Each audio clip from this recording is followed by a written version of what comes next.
Hello? There we go. I see it Is on the is screen now. is this thing working? Hello? um, well, I hope it's working. I got it new today. It seems to It be needs to be working. working. Let me do an audio check here. Hello? Yeah, Working? it's Nice. All working. right. We're good to go. Awesome. Um, welcome to this podcast. I'm gonna start it officially. It's in English for my main audience. I don't know how this is gonna turn out. I'm really, really hyped about this, and I actually can't wait to start. And I feel like I am not gonna find the words that I want to find often, and but when that happens, I believe that Lulu can fill that up because she is um, she's I don't know. It's amazing to talk with her. I've talked with her before often, and that always turned out to be longer than planned. So Always. always, and I'm the guilty one, to be honest. But anyways, level. Oh, I think it's shared. Anyways, level up, Lulu. Welcome to my podcast, and I think we have a lot to talk about. What do you think? Thank you for having me. It's a pleasure to be here, and definitely, I think we always have a lot to talk about. It's like also the way we actually connected was our love for conversations because I saw the message that you wrote in another streamer's chat, and then I was like, I have to talk to this dude, and that's how this all started, and now we're here. So Yeah, yeah, I wanna actually dive into that moment if that's okay with you before sure, we yeah. actually just start off. I think we basically started off, but I was not supposed to say that, and I did. But anyways, we're gonna start officially later on, but we're not gonna notice it. But what was that moment though when you saw that message? Because I asked for I think I asked for advice on that moment on how to Yeah. podcast or something. I don't even remember the question. I think you were talking about because it was Ashton Yeah, Christ, Ashton Christ. yeah. Yeah, it was her stream, and it was the first time I popped in there, and I she was doing something. I don't remember what it was, but it was. I think she was doing like giving people tips on things related to Hmm. streaming, and you were talking about this idea that you had something that you wanted to do, and it was connected to your love of conversations and how you wanted to have these kind of deeper conversations where you focused a lot on listening and like everything that you were saying was just like, well, that's what Oh I want yeah. to do, and that just made me want to go talk to you, and that's I followed, and then you were I soon after that I saw that you were live, and then I just jumped in and did you ex- decided to talk to you did about it. you did you expect such a weird guy behind the camera that sent that wrote that message, or was it like, okay, this is him, and what was? I don't think you're weird though. All right, let's not go there. Let's not go there. Okay. Um. Hey, Proppy, just got a shout out to my friend there. That's one of my friends. Awesome, Proppy. Thanks for being here. Thank you for being here. Awesome. Yeah. Like, as I said, I'm not gonna say this again, but my main audience is Dutch, so I can understand if they're not gonna show up or something like that. That's totally fine because Yeah. this is a whole different um branch, so to say. Like, Ik kan praten Nederlands ook. Heel wow, fijn. we should have done this in Dutch. What? Right. I think that was also one of the moments, like, just kind of it felt like it was meant to be or something. Because I didn't know that you were Dutch at the time, and then when I entered your, stream for the first time and you were speaking Dutch, I was like, What? "What? What? What?" Awesome. All right. So, what led to this podcast? I think this is a long way that we've been through in a short time. If I can say it myself, we've talked a lot of Mm, time, and I think we've talked. I've talked more with you than with any other host about subjects or um, giving feedback or thinking processes. Also, the project that we have beside this that we just started mhm. recently, and yeah, I think I can get a lot from you if it comes to um, communication. I think how to Yeah. set things up and how to ask, how to talk. Yeah, I don't know. Had How to to ask. ask and how to talk. Well, how to ask, I think. Yeah, that's a good one. I think that's a good one. How to ask. But so that really motivates me, and I think that triggered me to, stay in contact with you, just so I can just get a lot from you. Um, Well, yeah, I think we, in our own ways, we share a lot of the same goals and kind of vision, and the things that we want to do, like, is also very aligned with each other as well. And I definitely notice that when I'm talking to you, and the way that you communicate about things, and the way that you share your reality with other mhm. people, and that's something that I can really appreciate. Thanks. Well, You also allow me to explore your reality in a way that's not like, you don't expect me to have the same beliefs or values or whatever, and then it's just together we create this space where we can just explore different worlds, but not having to necessarily change indeed, ourselves doing indeed. so. Or not necessarily accept the other one's thought, but just Well, listen to it. accept, but not, yeah, like we can agree to disagree Indeed. I think that's a good one. in a good, healthy way. Well, that's the most important thing, I think, the healthy way. And that's also a Yeah. topic that we're probably gonna talk about today. Not probably, we are gonna talk about health today. And I think it's good to start off with a study that you're doing on mental health and the Oh, when you say it like that, though, it sounds super mental. like I'm studying mental No, not health. just the research or study on mental health Yeah. and the gaming community. I think that's a great Yeah. entrance. Also, just to know more about you, I think in general. Mm.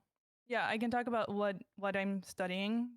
So I major in something called social innovation, and I do that in the Netherlands or at a university in the Netherlands, and that's where the whole Dutch thing comes into the picture. I now live in Norway. I moved back because of the global Mm-hmm. situation Mm-hmm. happening right now. Um, yeah, so I study social innovation, which is very complicated to explain and it's very abstract. So in simple terms, um, let's just say that we like to believe that we're going to solve world problems. And the methods that we're using are very like co-creative, and we work with like systems change and looking at the big picture. So instead of dealing with like the symptoms of things, we search for the what is the root cause of the All problem. right. So where does it come from? Where does it Exactly. exist? Yeah. What's the starting? What's the ignition of this engine? Yeah. Like um let's say let's use a very known problem like homelessness. Instead of just setting up a homelessness shelter, we would then try to figure out what is the cause, why are, or what's the like most common reasons that people become homeless in the first place, and what kind of systems should be in place to kind of prevent that from happening in the first place, instead of kind of sustaining the Fixing problem. the problem, maybe. Yeah, or like homeless shelters, Mm, they're not necessarily doing anything to really solve the core issue. true. Of course, we need them, but in the long run, it's not really tackling the core issue. So it's there's this Dutch saying I can't come up with because my mode is in English, right? I'm constantly thinking in Mm. English. So there's this saying where it's saying that it's better to prevent than to fix. Yeah, yeah, yeah. I can understand that. Yeah, yeah. That's a great way of helping humanity. Lovely. So how far are you in this? Like, what's your process? What's the thing that you Right. are really zoomed in on? If it comes down to your You mean right right. now or before? Um, both, maybe, whatever feels Yeah, comfortable. Whatever comes in mind. yeah, yeah. Well, I've always been very I can't say passionate, 'cause that sounds bad.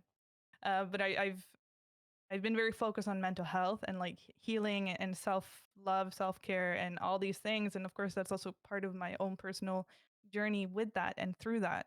Um, so when I first started also with social innovation, or as a teenager, I started studying social work, and that's kind of always been part of my life to do figure out ways that I can try to make this planet better for Hmm. everyone. And mental health has been a big part of that.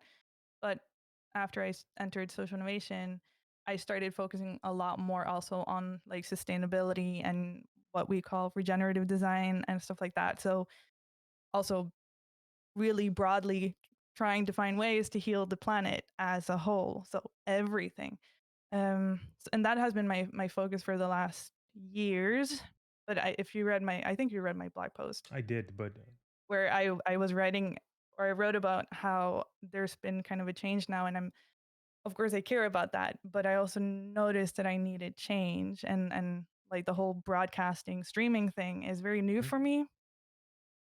Um, yeah, so that I'm I felt this struggle kind of moving away from that, which I've been passionate about for the last years, and I still believe that that's very much needed.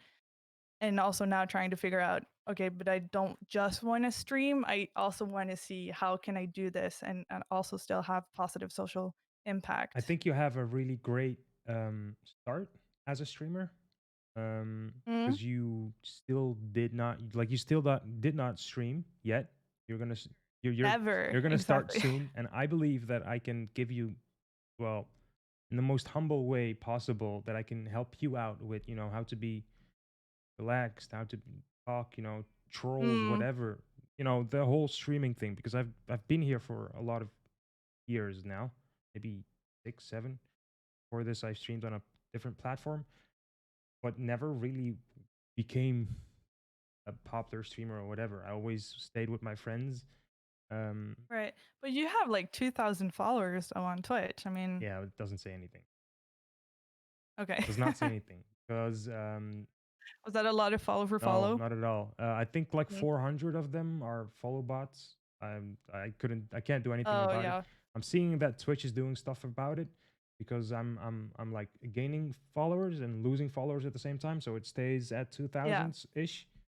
Um, but that kind of ruined that number, because I was really proud, right? I was at 1400 or 1400 followers. I was Mm, like, oh my god, I'm going to 2000, and then I didn't even talk about it. So it's not that somebody thought, okay, let me help this guy out. It was just, I don't know, somebody thought I had a weird follow alert and then dropped that thing on me. So yeah. kind of awkward. Um, but anyway, I like, let's say 1400 followers. That doesn't say anything at all. It's just a number in Right. general. Yeah. Yeah. Um, so yeah, Yeah, so yeah.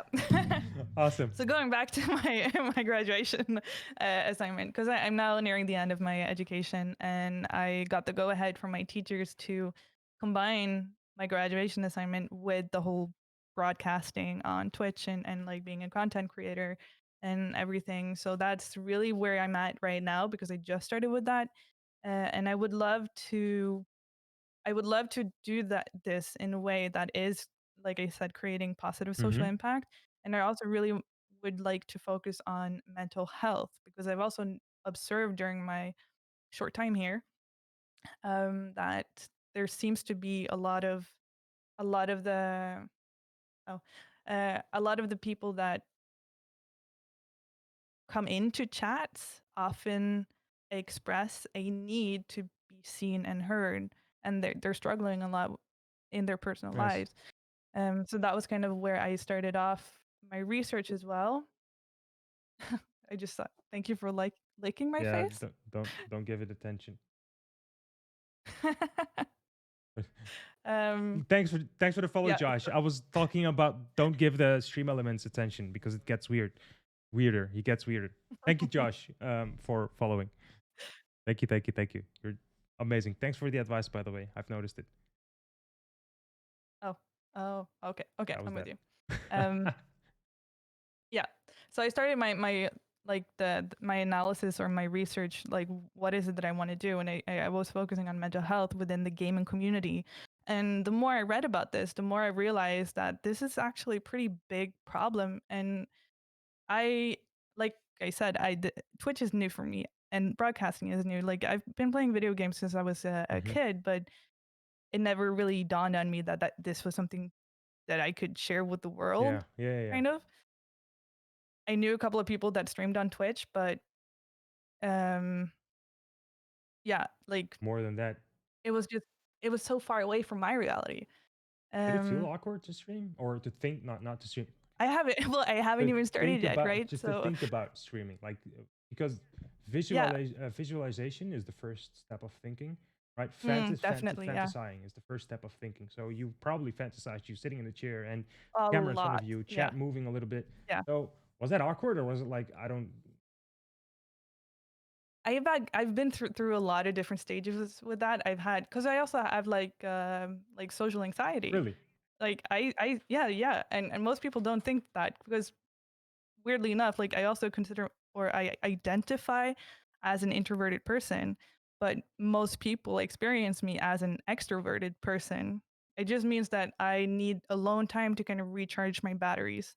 And if I'm social a lot and longer times, that really drains my energy. But I do like being social and I love meeting new people and I love having like deeper conversations with people. But then yeah, I hate being the center of attention and I hate standing on a stage and giving presentations and all this state So stuff. I have a lot of questions about this because you just explained me the same way. Like you just held a mirror, Of like course. I'm the introvert, don't like to be the center, but and all the stuff that you just said. Um, but how does it feel once you are on the stage and when the spotlight is on you? Like the like, can you? Because what I no look first question. How does it? How, Sorry? how does it feel to be like to have the spotlights on you? For example, right now, because you are right now the center of this. Like me, of course, as well, but you are you. Right. I'm inviting you to talk. So like how does that make you feel once you are here? Once you start talking, I think that what does that do with you? Yeah. Well, I for me, there's a huge difference between like digital socializing and offline socializing, if I can say that. And I think the worst about like presentations especially is that having all those eyes like just staring at you. And I'm also quite sensitive to like energies from other Mm. people. So it's not only like the eyes, but it's also there's so many different energies that I'm picking up on. So that like I don't know, my body or mind or something, it just Mm. goes haywire and I'm like trying to kind of digest all the different inputs that I'm getting from around me at the same time that I'm trying to do what I'm supposed to be doing. So some examples could be body language, right? How people Mm, sit, how they interact with you and with their body. How they're like if they're yeah, sitting yeah. like this or like on. That's something I like. Again, you're talking about me. It feels like it's kind of scary. Um, but um, to dive a little bit deeper into the topic, so to say, um, hmm because it feels amazing to talk about this stuff. And you know me, I could talk about this for hours. Right. And we could. That's okay. That's fine. That's Exactly. actually Yeah. fine. That's actually okay. But maybe we can talk about this in the more digital way. So we are now stepping away from the not realistic world, but the physical world, and we're diving more Right. into the digital side. Uh, Yeah. Well, I was talking about like my the research that I've been doing or what I've been reading up on, uh, which is then linking to the digital world of gaming and gaming communities. And as I was saying, I've been playing games since I was a kid, and I've always been kind of geeky. Like I've been part of the yeah, geek club, you yeah, know. yeah. And that in itself, like there's a lot of kind of, especially for me growing up, like being a geek when I was a kid was not cool. Like you were you were the weird Hmm. kid, you know? And now like that's kind of culture now. Um which is a weird change as well because I still feel like the geeky kid, like Yeah. talking about cartoons and comics and stuff like that. Like I still feel weird talking openly about that. But I still like myself very much and I have friends that are more like me and like we have each other. And I always experience this community as very inclusive and open, and like I felt Mm-hmm. accepted here. And what is So here? my I'm sorry to interrupt you. What is here? Like what you're saying here? And this it's the digital is your own community you're building up. no, that was in my own like community or like Ah, subculture, if you okay, can say get that. it. Yeah, hang on. I'm just gonna move my keyboard. Take your time. It's okay. um, yeah, yeah. So my subculture. Um, and of course a lot of them are gamers and whatnot. So of course my perception then of that reality was that people that are gamers are very open minded or like very Mm-hmm. friendly, and like geeky people are friendly. But then when I started reading about this or the gaming community as it currently is, more and more it was showing me that it's actually a very destructive and toxic place. All right. And more like the statistics that I found was that like the majority have been harassed at some point, and that it's moving towards exclusion rather than inclusion. And this was a big So shock for me, what is to be exclusion honest. and what is X Um, in like going more into the open world instead of staying hidden or something? yeah, so inclusion is that you're open minded, you accept everyone. And exclusion, especially in this case, it's more that um, people like if you don't fit into the predefined Mm-hmm. box of especially what a gamer is supposed to be, then you're not accepted. I get. And there's a lot of people currently feeling like there's a hostile takeover from other people that are outside of this box. So this is also causing a kind of like it's causing like toxic behaviors in the community I as a see. whole. So there comes a question in my mind about this. So what is it when people like for I'm gonna take myself as an example. So as I said, I've been streaming for many years, right? I've been doing this for a long time, and I've built many communities up, so to say. But they always Hmm. like crumbled, and they never became like really huge. And still, some parts of those communities are still with me. Some people are have been here since day one, and that's I don't know why, but that's haven't asked them yet. But anyways, um, the thing is, why is it that once you have an now I have to say this correctly, exclusive community, right?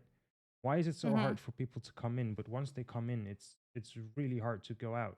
It feels like, and this goes the same with inclusive, right? It sounds like you're talking about a gang right now. That's not what I'm saying. That's not what it's just but that this also goes with the inclusive part because once like I feel like when you have an inclusive community, and this is what I want to be I want to accept everyone, and I want to be accepted by everyone, but that's not the reality if it comes down to let's say um most of the Twitch community. I'm just going to generalize it. I'm going to pinpoint Yeah, the Twitch yeah, community because that's where I've been streaming, right? So how yeah. is it that when you are an exclusive community, right? So you're only selecting those people that fit into your community. How is like there's a huge difference. I don't think it's so weird. I can't understand it why that is. Well, I mean, it's interesting though because I think it's it's difficult, right? Like we live in a world of polarization right now, where it's if you don't agree with me, then I don't want anything to do with you. And I see that on both sides, and like a lot of people may hate me for that, but I do identify as a pretty leftist person. Like I grew up in a very socialistic country, and that definitely influenced the values that I hold as a Hmm. human being, um, and what I believe is right. Um, but then like we're like okay, sorry, we're going over to politics now, and I'm sorry for doing that. But I am going to link it back. But you see that in the world as a whole, and that we are splitting apart based on what we believe in and what we think is right and Hmm. everything, and especially between like the left and the right, like the gap is just growing bigger and bigger, and we don't even know how to find common ground anymore or try to start having a conversation where we could come to some sort of Hmm. agreement. So when we're talking about exclusive community and inclusive community, I think you also see that on the inclusive part that you have to be you have to have the same values and beliefs to also be part of the inclusive community. Keep going. Um, I noticed that you get distracted by the chat. That's kind of funny. It's kind of yeah. funny. I'm just noticed. I'm reading it real quickly. Nani, thanks for the points, by the way. It's for the giveaway it's just side project that I have. Anyway, thank you so Oh, much. nice. Nice. Yeah. So the question is like, are is the inclusive community really inclusive? Are they open to Yeah. everyone? Like, if there's like, what happens when a person enters that community and they're talking about things that really go against everything that they believe in that inclusive community? How do they react to that person? Well, how do they react to that person? Well, first of all, they don't see that person as somebody of their own, so they will just say whatever they feel like at that point. It might hurt them or not. That's not Mm. what they think about. It's just, yo, you're weird. I don't accept you. Right? I think that Yeah, but happens. to me, that's not inclusive though. Like, you're not an open-minded person if you do that. Indeed, and that's the thing, because I myself, I believe that I'm this inclusive person, right? So I Mm. want to build around me a inclusive community. That's something that I Yeah, yeah. wanted from day one. But the people around me, some of them are exclusive, and because Okay, but what happens when you meet someone that just like they are everything they believe in and everything they say just completely goes against everything that you stand for? um, I have deep conversations with them. Yeah, Well, that's the thing. I always have deep conversations with them. I don't say I don't like you, go away, unless they are really right. dislikable. But then you have the topic, like what's dislikable, like how when do you dislike people? But Well, yeah. I think that's common. That's something common. But so I just Well, you also have to protect your boundaries. Of course, if the person that you're communicating with is also they're like harming you, then you of course shouldn't be having a conversation no, with them. but I don't see it as harm. Not me, but the people around me are being harmed because they also listen to this person, right? Hmm. I'm an open-minded person, so Wait, sorry. Are they being harmed because they're offended or because they are actually being harmed? I think offended. I And don't offended because what the person is saying is a direct attack towards that no. person, or they're They're triggered triggered. by what the person. They're triggered by small things. I'm sorry to like No, no, cut you no, it's fine. there. How do I say this in English? I'm sorry to interrupt you. Um, Yeah, I'm sorry to yeah, interrupt you, but I think it's just the small things, small details. For example, their microphone. For example, the way they talk. For example, the way they think. For example, small things. Not even their yeah, politics, okay, yeah, politic beliefs, or their religion, or their just the small things.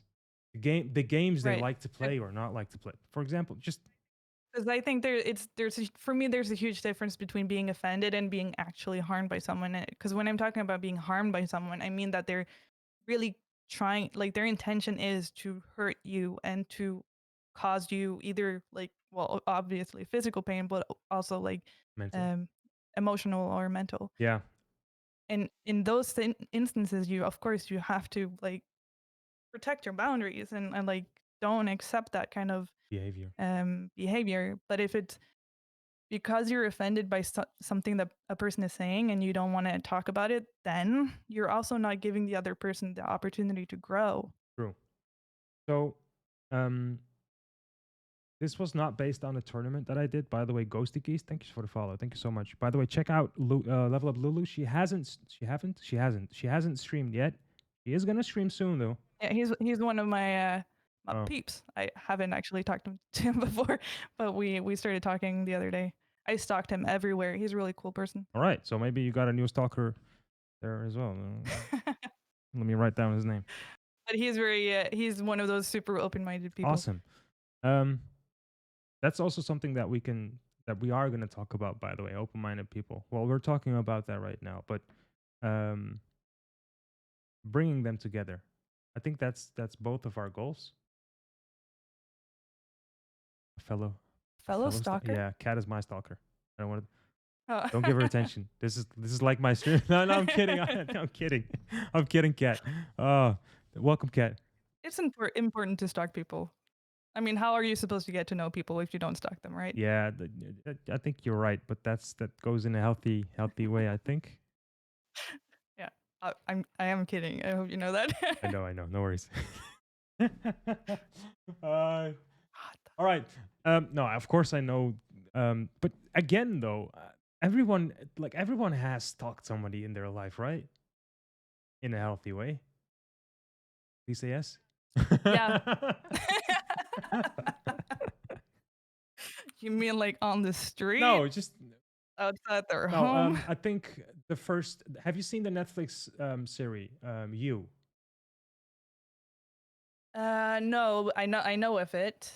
Yeah. I haven't if you watched it watch myself. the first 5 minutes of the series, I think that lives in everybody. But beyond 5 minutes, stop there. That's just not healthy. Mm. All right. So the first 5 minutes, how somebody walks in, for example, you just scan that person. All right. So Of course, yeah. but that's how this series is tricking you to believe that this guy is normal. He isn't normal. So Mm. I think that's the healthy part, and I think everybody is doing that, right?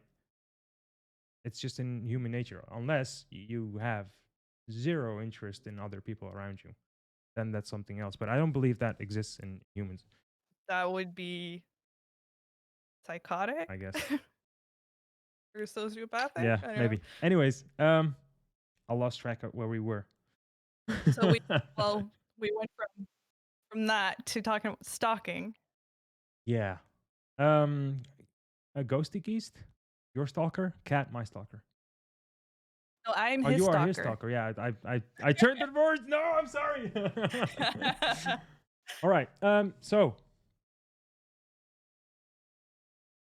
healthy ways Right. of communication. What do you think about that? Yeah. So yeah, it was about having like I told you that I spent 3 months in Armenia. Um, end of 2019 Mhm. actually. Um, and I met a lot of people there that like compared to how we believe or like the belief system that we currently have in place in like Western Europe is very different than a lot of what's happening or like social structures in Armenia. E.g. You could say they're a bit more Mhm. traditional in their like gender roles and what they expect from life in general, kind of. And we had a lot of conversations and also disagreements about even just interracial relationships. Uh, yeah, and I also met some people that were what I would consider a Oh nationalist. yeah, I know of that. Yeah, and if this would have happened in like Norway, then I probably would have been triggered, and I probably wouldn't have given them the time to even have a conversation about it. But because of the setting, um, I guess I just also had a very different state of mind. But we had very open and very nice conversations where we were exploring the different beliefs that we had, and we were able to kind of, at the end, we didn't agree, but we still kind of expanded our understanding of life and different realities. Mm. Legend of Tony is my troll in the chat. He's a really open-minded person. Minions are racist. Well, I think you have to define what is racist also. Like oh, you are. No, Oh. but I know this streamer on Twitch as well. He's an artist. He's also Armenian, but I find him not racist at all because I am Turkish, and Turkish people do not Mm, go well with Armenians, not at all. But I can right. go really Let's not less. go there. But I can like that guy. I look up to him.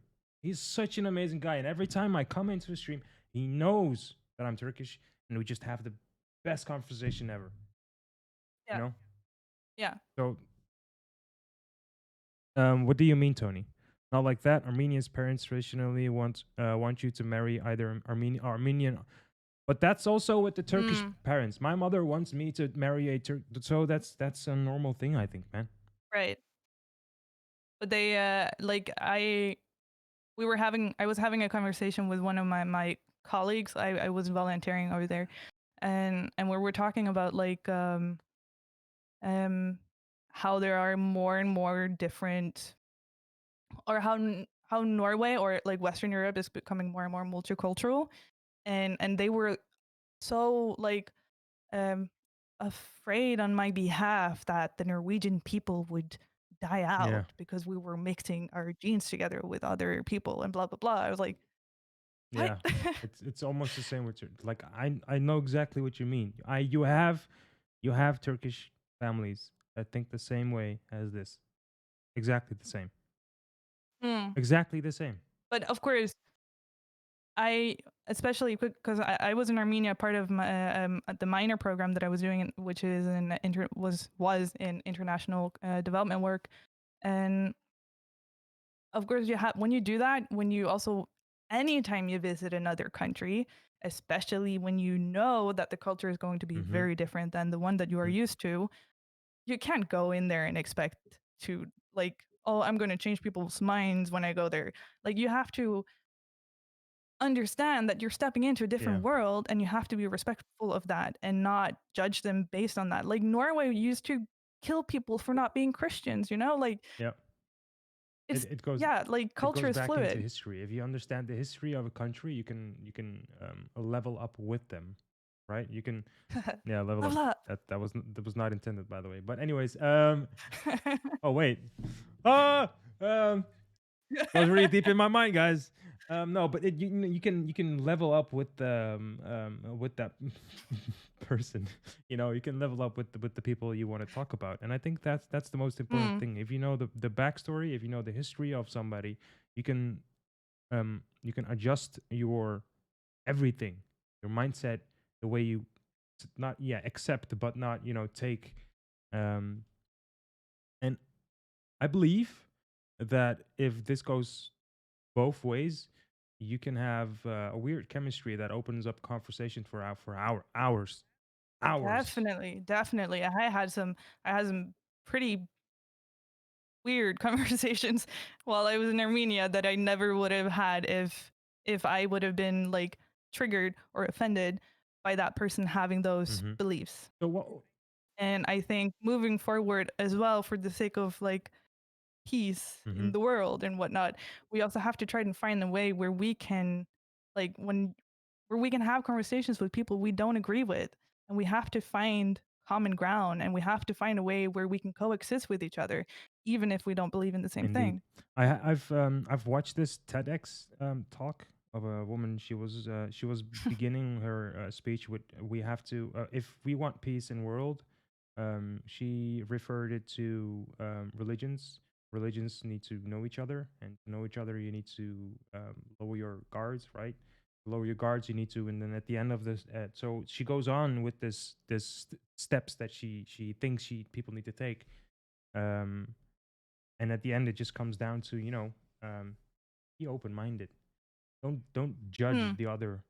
If you learn one, if you wanna, if your intention is to know the other person and be in peace with it, you cannot say that what the person is saying is wrong. You cannot say Yeah. that. You have to say, okay, that's an interesting way of looking at it. For example, that's even a small way of showing interest, right? And then Yeah. keeping the person, like keep the person talking, keep the conversation open, and Yeah. to show that you have interest in this person, you ask the question and you build up this conversation in your head, right? But you don't say it, because if you say it, you interrupt this person, and then this Hmm. whole vibe is gone. And then you have this, "You are right," and the wel is niet te spell. How we say this in Dutch? It's like Yeah. the yeses and nos game. Like, that's not Yeah. correct. This is not correct. But you guys are doing this. But you, that's an unhealthy way of communication, I think. Yeah. Yeah. The Yeah. blame Yeah. Yeah. game. Yeah. Like when you enter a conversation and your intention of that or being in that conversation is I want to change your mind, then you're also not listening to that other person. Indeed. It's important. So Ghosty is saying it's important to remember that a good person can hold bad values. Indeed, that's actually correct. Did you enjoy our Yeah. food at least? Wait, I think this is going about something else. I have to. Yeah, Armenian food. I did learn a bit of Armenian while I was there. I don't remember as much anymore. Vunses, Legend of Tony. He's also Dutch, by the way, or he speaks Is Dutch. he? Yeah, I beat Armenians are all over the yeah world, though. Like I there beat him are yesterday with Mortal Kombat. So nice. just have to put that there. Love him. Shut love him. No. No. How is it? Snorregolution? Nee. Is that correct? No, it's a language Indeed. class. Good, don't worry. All right, awesome.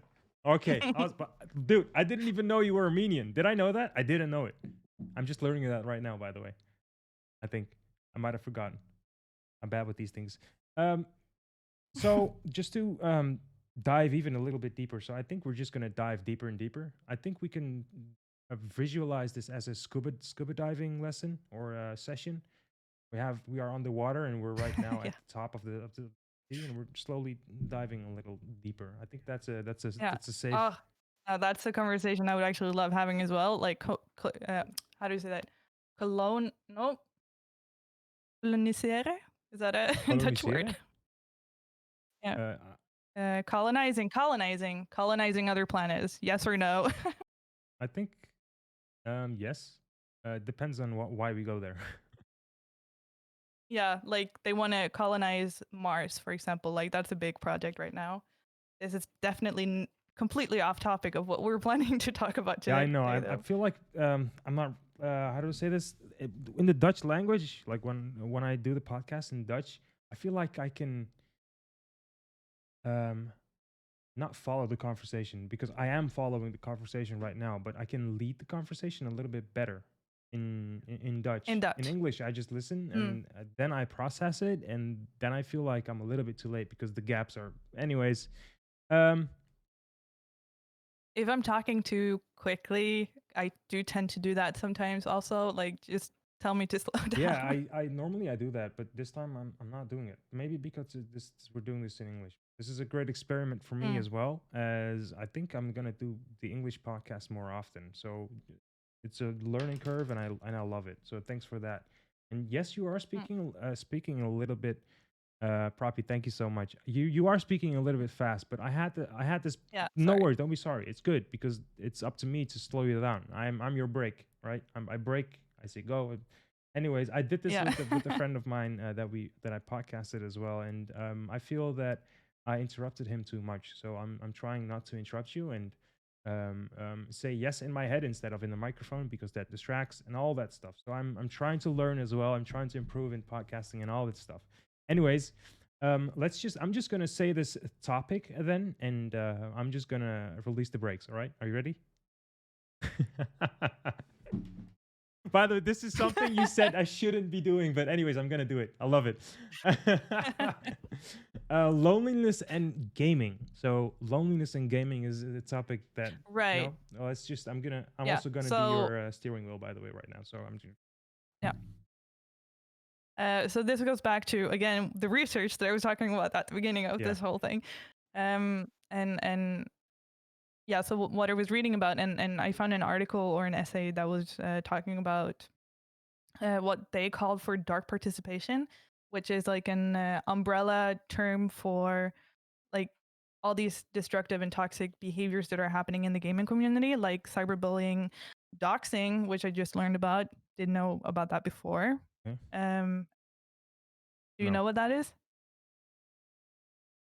If I remember correctly, chat, you can help me out here. But doxing is like, I think that's when they take your identity, kind of. Am I right? Help. Somebody check into that. But yeah. Please. But it's dark participation is like the umbrella term for everything, all these negative things that are happening. And what they were finding, at least based on Legend of Tony. doxing, revealing. Oh, that's doxing, right? Yes, no, that. Yeah, you're right. Revealing hidden info to the public about a certain individual, example, pictures, address, names, etc. Yes. Um. Yeah, So, all right. What else? So doxing. yeah, and like, or also like stealing someone's identity and stuff like that, and just also harassment and everything. But um, like I was talking about, also like there is some sort of stigma against like gamers or like I guess geeky people and stuff. And I have friends that are like they were never gamers themselves, and they had very much we led very different lives, but we still ended up being friends. And but especially one friend, like she didn't even try to hide that she judged me for playing video games, and felt like that was just kind of Wasting time. I didn't yeah Wasting life as um it is. wasting my Yeah. life away. Yeah. And anyway, so like there's a lot of people or people view gamers as very isolated and antisocial people, even though they have very social lives online. But then it may be difficult for people to find a group of people to belong to, or that sense of belonging offline. So they go online to connect with people. But if they struggle to find a community, they may kind of fall into a community that is not necessarily very positive So to be why does part this of. happen? Because they're really awkward in finding a community. They just find the first community and think that that's the minimum, or that's how it's supposed to be. And once they grow I'm into it, not, they can't really yeah, say separate the good from the bad in that community. Maybe how should I see this? I'm not really sure like why it would happen. I think maybe it can hop bleh, words. Calm down. Break. Reboot. Where's that break? I'm Yeah, sorry. where's I'm that sorry. break? I'm breaking. Too late. um, but I can, if I link this to myself when I was a teenager and I was going through all of the difficult emotions of being a teenager and all the darkness that came with that. And I also grew up in the world where like we didn't really play games online that much. At least I never did. So most of my friends were, of course, people that I met in a school related way. Did you have And siblings playing games? and if I had Yeah, like siblings, brothers, sisters playing games. So it yeah, was in the family, right? What you- yeah. Like I've played games with my brothers, and yeah. Did that do you think that helps with finding your identity in the online community, like being only playing Playing. games with one person, for example with your brother? Because I have been playing games with my brother forever. I know this game Killzone. We've played this one map so often and on so many different levels that at the end of the day we said, okay, only hand grenades, right? We were not allowed to use guns, and we still beat the game. So we really spent some time together, and I think he formed my identity in some way, and I'm taking that into this online gaming world, because Mm, I feel like my friend, he, like, I always played on the PS1, PS2 consoles, right? But this friend of mine always played Zelda games. He grew up with Zelda, and it's right. totally different genre. Mario Kart, Mario Zelda. So, and he also has brothers, but I find that he is so much different than me and my brother. We're more for we are more, I don't know. We're just straightforward. We don't like it to have a laugh or Mm, something in our gaming. It needs to be serious, you know. Oh, okay. really? Competitiveness.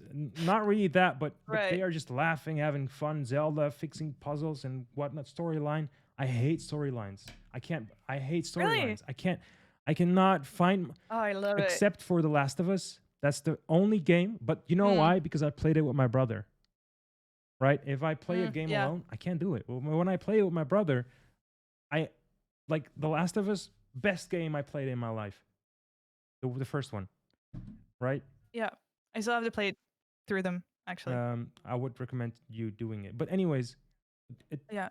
it mesmerizes me to realize that playing games, growing up playing games with somebody else in the family that helps you that helps you, but also can hold you back from experimenting what you are gonna Mm. like when you grow up. Well, I think I'm the middle child of two brothers. My older brother is 5 years older than I am, and my younger brother is a year younger than I am. So I like kind of emotionally or mentally, I don't know. I felt a lot closer to my younger brother, but he's very much into the whole competitive games, like war games and whatnot. And I'm very story based and like also strategies and Hmm. survival games. Um, but especially when then growing up, like we didn't really have a lot of games in common. Where my older brother and my younger brother, they did play a lot of games together. But then I kind of fell outside of that and I had my own games, but also because I play a lot of RPGs and those are not necessarily No, multiplayer sure. games. Um, yeah. So I'm not sure how that worked out for them. They do still play a lot of games together. Well, So that's nice yeah, probably. I think it is. It is that my brother got married. He has a child now, so we were playing The Last of Us 2. We waited for that game for years, and when the baby came, Mm. we couldn't finish the game because Oh. baby, like come on, come on. Yeah. So now Your life kind of changes after you have a baby. that's true. Like even if it's not my baby, it feels like I have the same responsibilities almost. Of course, I Mm. don't have it, but it feels like I should love that kid as much or even more than my Right. brother. It's again this Right. competition. I love the kid more. No, no, never mind. Never mind. All right. You No, have a I don't have a baby. baby. My brother. I said my brother. Is this thing working? Hello? No, my brother. Yeah, loneliness in gaming. So Right. So I wanted to say I wanted to say that so as I was growing up, like I connected with people that were I guess I connected with people that had more of the same mental struggles as I did, mhm, kind of. Um and just kind of like I think we bonded through our trauma in a way. But then they were also going a different direction than I wanted to because they started doing more like drug related stuff. And I just saw that like their patterns were becoming more toxic and destructive, and I didn't want that for mhm, myself. And thankfully, this also started at the end of high school, so I kind of managed to get out of that before, and I found another group of people that were in no way related to the other one. And yeah, but they are still very much in that same community, and I have no contact with them anymore. So then relating that to what you were saying, like if you get sucked into that kind of group, if it's difficult to mhm. get out of it. And I don't know why I did. I don't know why I got out of it, but I just felt that for myself that this wasn't good for me. I didn't want to be a part of So this. And it wasn't making me feel better about my life either. So what happens when you can't realize that that is not the group for you, that you don't feel safe? And of course, we know the answer to that. But what happens, what happens mentally? Do you can you feel captured? If it comes to that, like captured in that group, and you're not afraid well, why to yeah, leave. Like you don't see the reason to leave. I think I think it's has a lot to do with conditioning as well. And I may have talked about this before with you also that I grew up in a very kind of you would call a dysfunctional family, and there were a lot of like toxic and destructive patterns in my family as well. And of course, when you grow up in that kind of culture or family, whatever I can call it, like your brain is wired in a certain way, and I of course have certain patterns then. And I think as people we look for Mm-hmm. familiarities. So when we even when we choose our friends and the people that we surround ourselves with, I think that's often based on what feels familiar. And for the big first chunk of my life, I was surrounding myself with people that were not good for me to be around, but I think I did that because it was part of my I see. conditioning. But that was your that. So it was first when I became aware of this and I wanted to change my life, then I also started cutting out all of these people. And at the end, I had no one left. And I felt incredibly Mhm. lonely, even though I had a boyfriend. But that also was based on a very destructive pattern that I had that I had to is that the same? rewrite. Oh, that's a different boyfriend from Josh, right?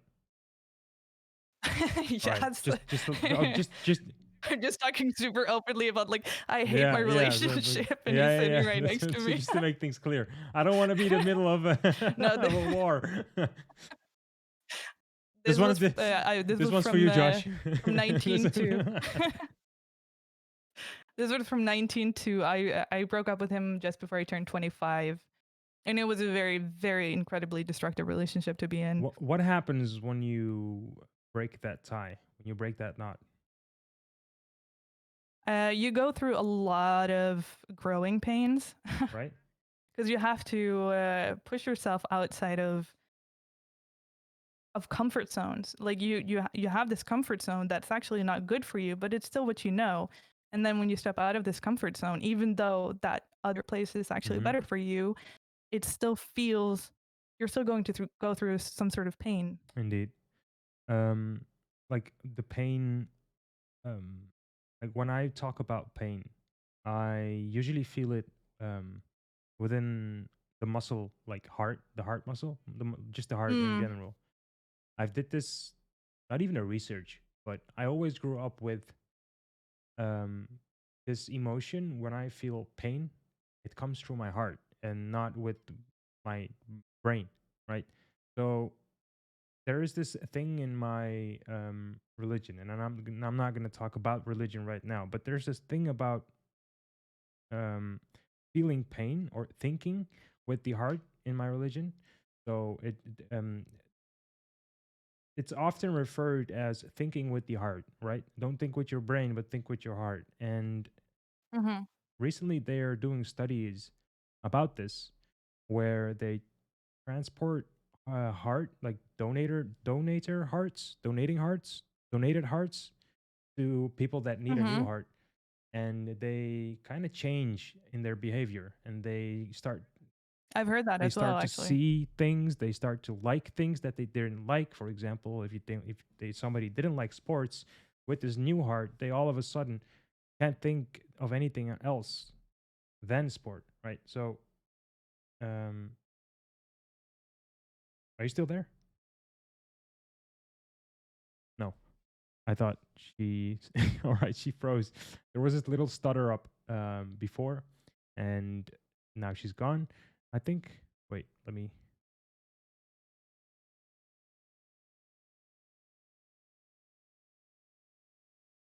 Her internet might be off though. I'm not sure. That it's all right. We'll fix it. No worries.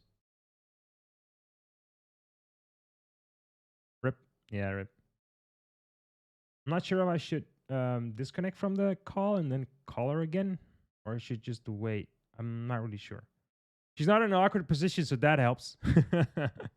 No idea what's going on. All right, let me call you again.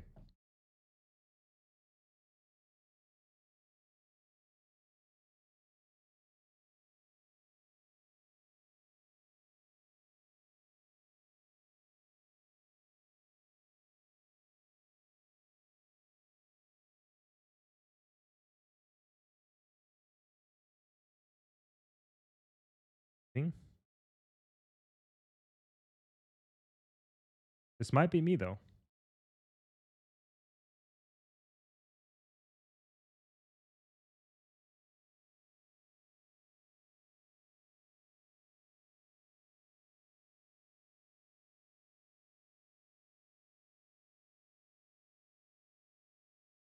Discord is dead.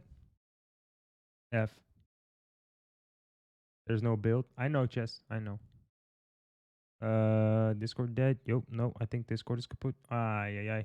I felt a little stutter at the beginning, and yeah, that stutter just ended up in being Discord dying. What I would recommend is going on a small break, guys. And I'm gonna try to find a way to communicate with Cat. Not Cat. Lulu. I'm sorry. With Lulu. And we'll be back. I definitely said Cat. I'm sorry.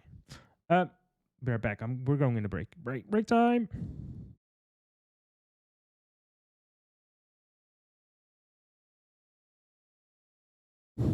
I know. I know, Cat. Calm down. Yeah. Right back, guys.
All right, there we are again.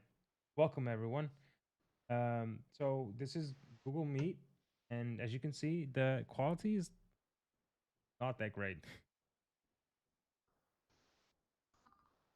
I'm looking at the screen right now. I have Mhm. you want Yeah, your Twitch here, and it actually for me it doesn't look that maybe bad. this, I don't know, the sound quality and stuff. Hmm.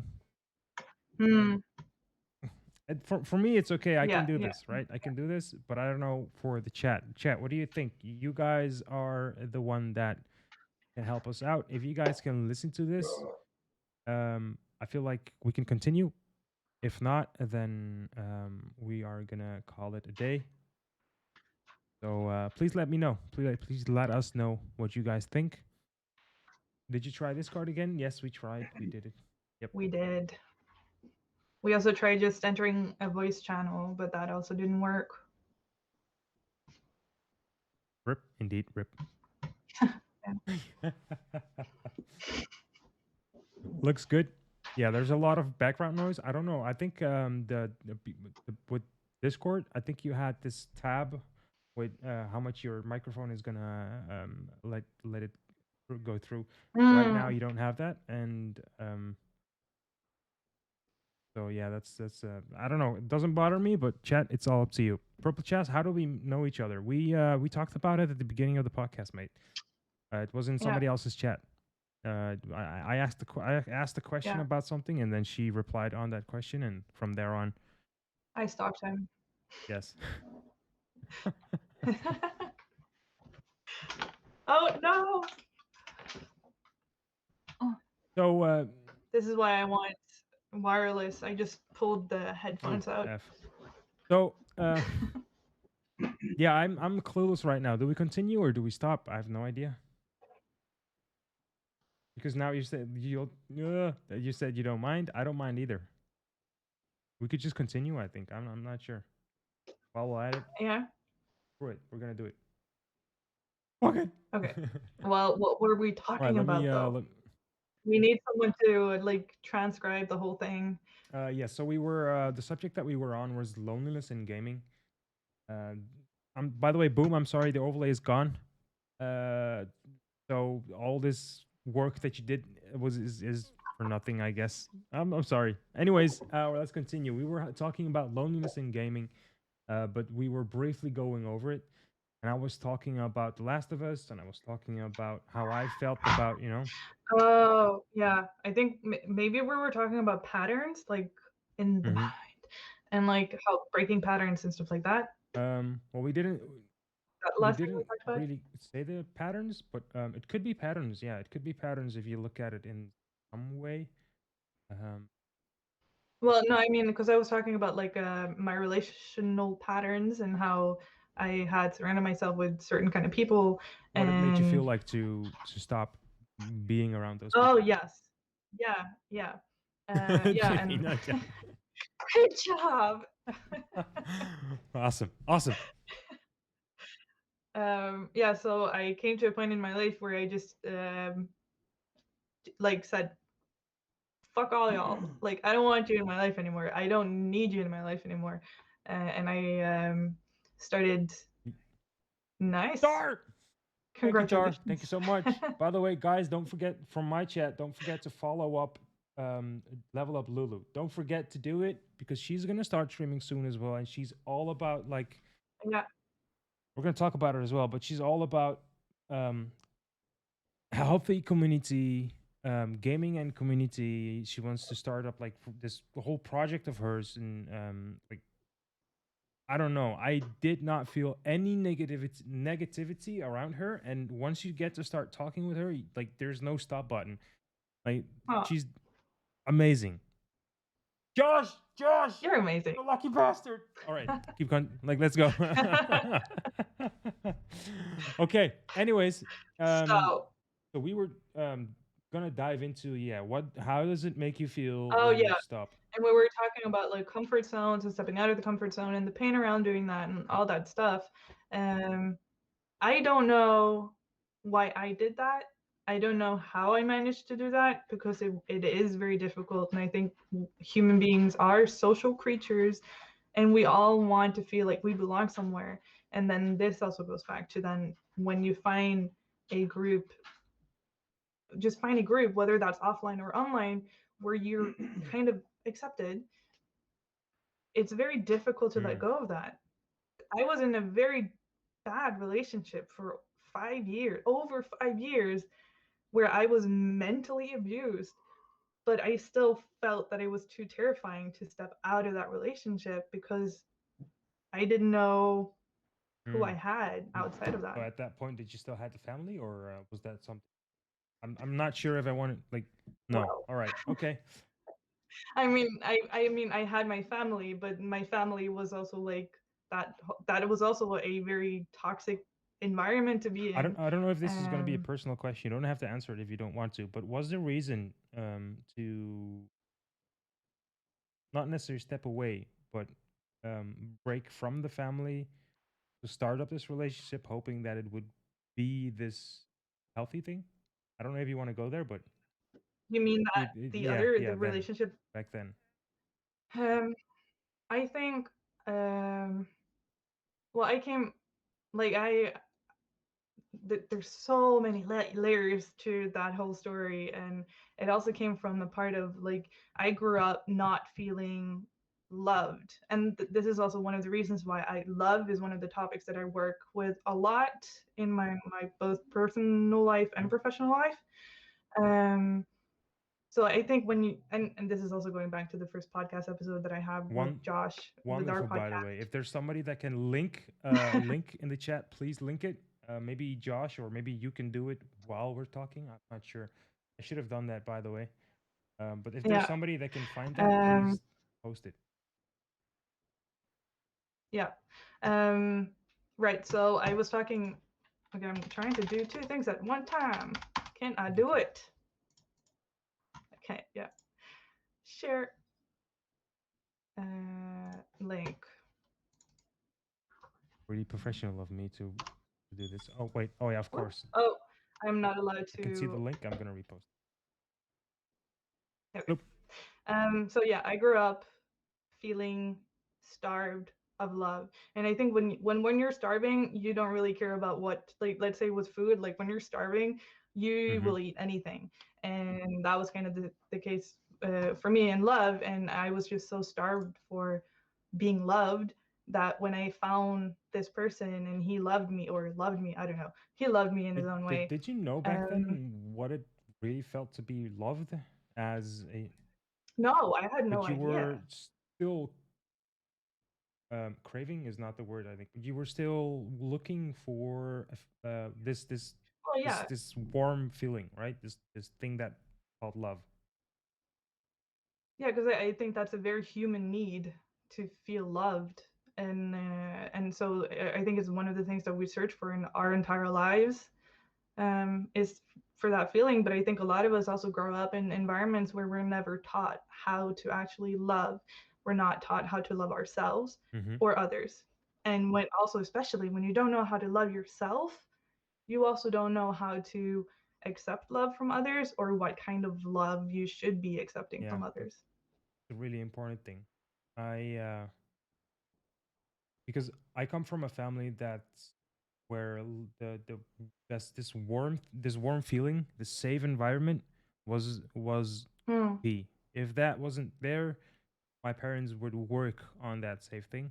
Um, even my father with a history, he always worked really hard to make us feel safe and make us feel loved.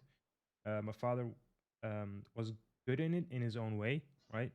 And my mother was good in it, like really like a professional in it in her own way. Hmm. And that's why I now learn about how world can be, instead of living it, instead of living this hard life. I've never seen such a Yeah. thing. I always And I think this is the reason why I am so interested in all these stories, because this opens up my mind. This makes me appreciate life Hmm. so much more, and it gives me the ingredients to appreciate what I had and what I still have, like where I am right now. This is still the room that I Hmm. grew up in. It's still the same room, right?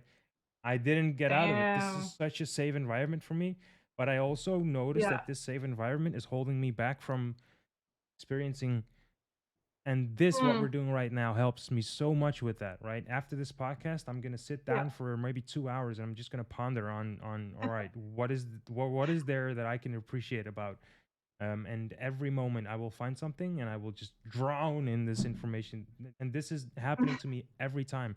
I've had 7 podcasts, and every seven, like all of them, I just sit down, take my keyboard, my Bluetooth keyboard, by the way, I just got it and I love it. But I type as much as possible, and I post it in the Discord in the hope that it will help Hmm. other people. It's really funny because McCann, he's somebody in the chat, good friend of mine. I know him since birth, almost. He said that, yo, dude, this Discord isn't a community Discord. This is just your diary, mate. And I was like, yeah, it's kind of true. It's kind of true. Yes, but I'm doing this with a reason, right? I'm doing this to help people realize that once they, um, because I can't see. Look, when I look at you, I couldn't tell that you had this history, right? I couldn't know. I thought, okay, Yeah. she's just this Yeah. this woman that this has a wonderful life. It is living with Josh and whatever, right? But once you get to start talking with people, then you realize, like, hey, there's this whole Yeah. world that I don't Yeah. know of. And I think that's also about, especially mental health. I think, well, there's a lot of things here, but I think, a lot of people, like if you've experienced a lot of emotional suffering in your life, and when you really know what that feels like, you kind of go out of your way. Oh, you go out of your way to want to prevent that from happening Mm-hmm. to other people. Like when you know how painful that can be, you wouldn't want that even on your True. worst enemy. And I think then, this is maybe also where part of my like, social anxiety comes from, and also why I can feel so drained from social interactions, is because in when I'm in groups with especially new people or just Mm-hmm. larger groups of people, I overcompensate because, especially one, like I don't want people, or I never wanted people to see that I'm Yeah. like fucked up. Um, and I also don't want to make people uncomfortable, and I also like I don't want to be a burden on other people. Like there are Mm-hmm. so many things. So I go out of my way to try to make other But people how does that make you happy. feel then? As an introvert, that just drowns you, right? Yeah. As an introvert, like, how does that make you feel? um, well, that's also usually when like I just then after, especially after doing that for a while, like I can't be around people anymore, and I just like completely isolate myself. this was before though. Like I have to say the last couple of years I've been going through a very kind of spiritual and emotional journey where I focus a lot on self-love and healing and all these things. So I'm also a lot more open now about how I'm feeling. 5 years ago, I never would have told the internet about my mental Mm-hmm, health mm-hmm. issues, you know, What was that? Was that because I because felt well, you were just gonna answer the question, but I'm gonna ask it again. Not the question, but you were gonna answer yourself, but I'm gonna ask it anyways. That's what I wanted to say. Was that because you were still in the process of fixing that thought or fixing those emotions, or was it just because it just hmm, felt unsafe to explain it to a camera and a microphone? well, I mean, that wasn't just the internet. I mean, most of my friends, I did not even All talk about right. it to my friends. Like growing up, when I was going through very deep, dark periods and episodes where I felt very depressed, I didn't talk about it to my closest friends even. So like during that, for the first 25 years of my life, like very few people knew what I was actually going The through. people knowing would probably be the people that were causing these things for you. Most of them, maybe. Yeah. So Yeah, yeah, basically, no one yeah, knew that you were going through this. You could say that actually. No one knew. mm, No one that actually yeah, could help you. Maybe knew that you were. yeah. But then I did have good people in my life as well, but I never gave them the opportunity to be there for me. Do you have regrets not sharing that at that point? At that point, No. I mean, no, I think I don't believe in regrets, to right? be honest. Okay. It doesn't serve me to have regrets because whatever happened, it already happened. Like it's not going to do anything for me if I'm going to keep playing it in my head and Mm-hmm. regret it. I did after when I first broke up with my like the abusive boyfriend thing. Like I had a lot of anger for a lot of years towards him and also myself. Why I let myself kind of fall into that and So. didn't end it Mm-hmm. So earlier. coming back to the relations you have right now, I think that's a good way to show people what can happen when you find something that can build you up instead of break you down. So in the podcast that you've talked that you linked here, you've talked about how you guys like that was such an honest conversation, I believe. It was so transparent and so honest that you guys were finding out stuff about each other at that point, and you were like, "Wait, huh? Really? You think it like that way?" And I found it I found it really interesting to listen to it, and that was the moment when I thought, "Wait, but I am, I think that it is like this and this and this," and that was just Hmm. what it was. I think let me check. We posted an episode in August, and August 11. We posted the episode August 11. We met each other June 16. So when we recorded that episode, we had only known each other for a couple of months. So there was a lot of stuff that we didn't know Yeah, about and each I think other. that's also a good opportunity to do a podcast and literally learn Yeah. about each other, not from each other, about each other. And I think that's a wonderful way of that concept. Wonderful, Mm. I love it. But coming back to Josh, then, um, how did it feel to because you knew that this guy was bad for you, but you didn't know, I think, yet. I'm filling that in for you. So not Josh, right? But the other But the guy, guy yeah, yeah, from yeah, my yeah, yeah, yeah. past. But once you met Josh, how did that process go? Because I'm trying to link this into finding somebody into like finding something that's healthy in your life. How do you like connect to how do you connect to that healthy Mm. thing in your life? How do you stick with that?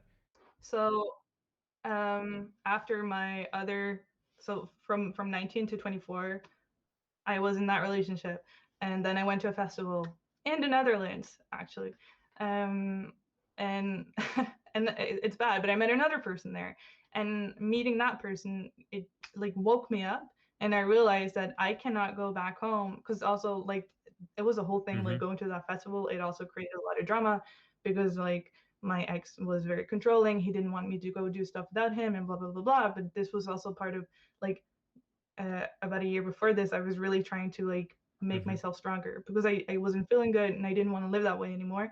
So going to that festival also like me putting my foot down on like, well, no, I'm gonna live my own life. Like you cannot control me Mm-hmm. anymore. So I went there and I met this other person, And that's also the moment I realized, like, what am I doing? Like, I cannot go back to that life. I cannot. And so what happened after that festival, I flew back home. I broke up with him. I moved out from the apartment that we had just moved in Mm-hmm. and bought together. But I was like, fuck it. I don't want this. Just keep everything. I'm out. So I moved out, and then I decided to move to the Netherlands a year after. And like, so I was there for almost 5 years. But so there's a whole another relationship in between there, which is not ideal because I should have had that time to focus on myself. But being in that relationship, it was very different from any relationship Mm-hmm. that I had been in, and it was very stable. So it kind of also just gave me a lot of space and security to kind of work on myself and figure stuff out. And also just being away from my family gave me also the time and space and the quiet that I needed to Charge up. work on myself and connect with Charge up. myself again. Charge up And as in. yeah, and try and learn about my own emotions in without having all the chaos around me. Were you afraid of showing Um, emotions? Like, are you so afraid of showing emotions? yeah, I still am. I'm working on it though, but yeah, Because I noticed that yeah, I am all about, as you said, as an introvert, body language. No, I said that, but you can, I think you can go up with this body language, all these signs. I am just putting in so much energy in that right now, as in right now, just so that goes from both sides, right? Because I'm just hosting this thing and I want to know if I'm not dragging you with me, if there's still energy. All those things are important, but something inside of me is also like working on this. Hey John, welcome. John is the most amazing human I know, by the way. He's really oh, like, hi ah. John.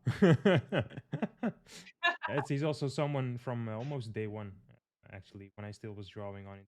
But still, and anyways, welcome, John. I Oh love you, wow. man, dude. Welcome. Um, so knowing and reading the energy of the body, that's something I really look at. I focus on that. Um, Yeah, yeah.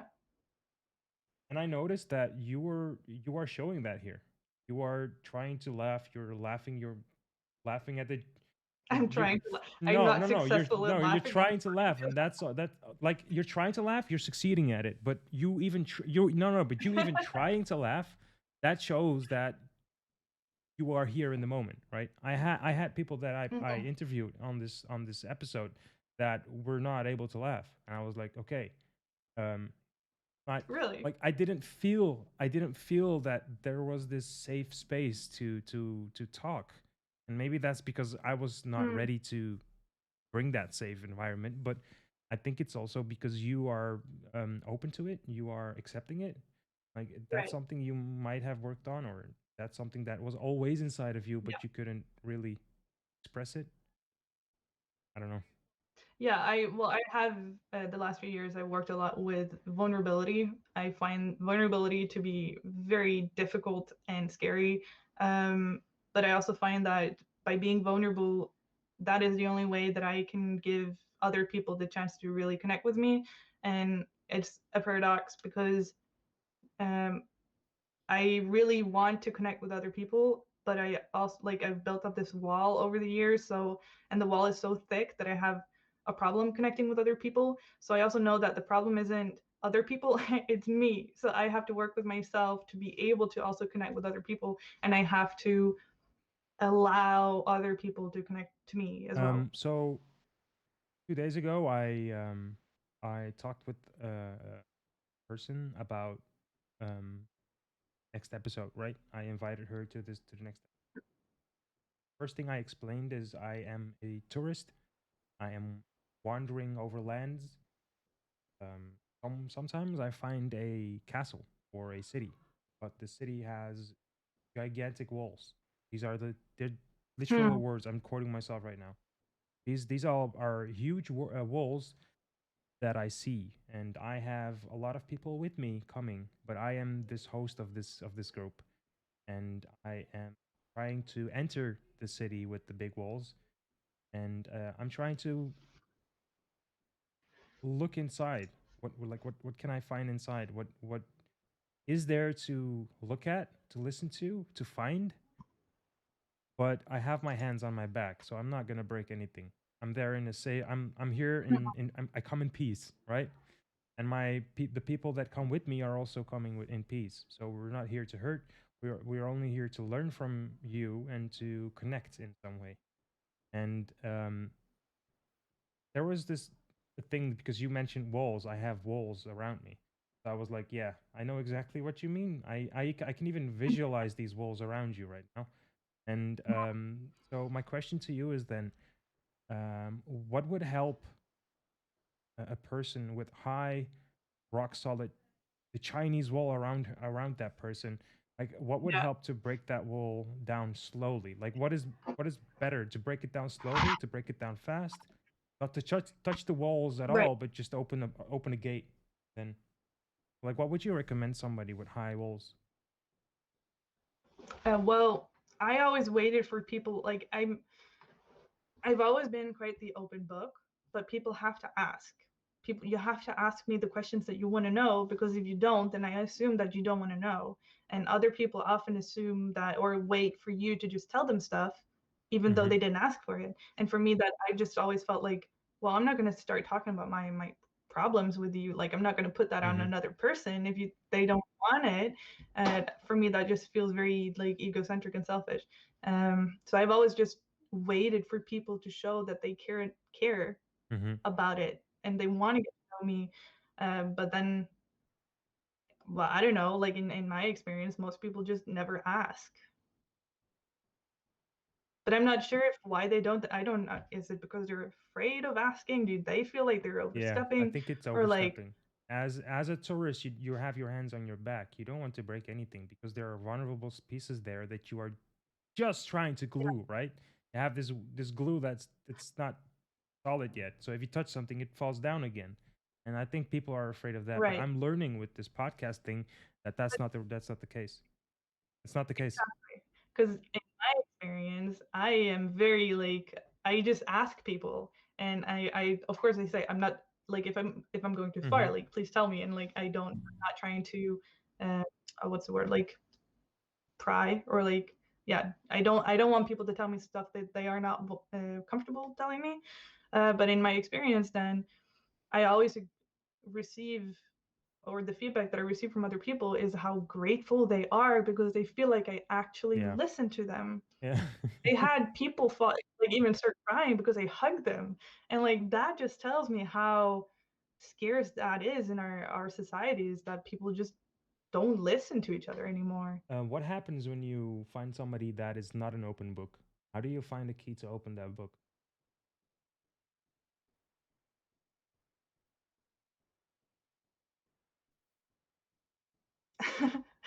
I don't know if I have met that. I have, because I tend to have a way to get Mm-hmm. people to open up. Of course, I can meet people that are very like silent, the silent type. And I find that difficult. Like, I don't know how to reach that. I also have met people that, like my previous ex, he had a very difficult time with his own emotions, and he didn't know how to connect with his emotions or analyze them, and he often didn't know, well, what he was Mm-hmm. actually feeling Mm-hmm. about certain things or what he wanted. Um, and that was very complicated for me. So like, in those cases, I don't really know what to do. But I think it's about just being there, showing that you want to be there for another person, and don't expect them to open up. Like, you cannot force people to be open. Like, you have to, if people want, like, you have to lay or create the conditions for that person to be able to open up. You cannot just expect them to do that. Do you think it's a skill, that thing to have this bag with you, or a box? And once you open that box, there comes this smell out of it that just relaxes people, and it's a good smell. No worries, it's a good smell. And once that smell just fills the room, that person just relaxes, lowers the gazes, like lowers the guard, breaks the wall, or opens the gate, whatever. Like, is that a skill, you think? Because I find Well, I think it's a skill. Yeah, I think it's a skill. I can't tell you how to learn that skill or develop it. shit. No. Um, sorry. No, but I also get the feedback like, yo, dude, it's really nice to talk to you, and you're like really the safe environment. I feel it. It's like that really relaxed. Like, I also often ask, hey, if I step over the boundaries, let me know, and all this stuff. But I think even that asking that makes the other person feel more unsafe. I think because now you bring it up, you bring the subject of feeling uncomfortable, right? Mm, Once the conversation is flowing, I keep understand it what. flowing, keep it going. Well, yeah, no, if it is flowing, just trust the process. But if you're still in that phase where you're kind of unsure, where that person is maybe not, um, where that person is also, you can sense that that person is unsure whether they Mm-hmm. should share or not. Uh, because it's also, of course, trusting people with like vulnerable and personal information is scary. So you also have to know that you can trust that other Yeah, person. So it's very much about building trust in that first start of the of conversation. course. Welcome, Corinne. If that's the song that you always share with me, I'm not going to be able to open it, brother. So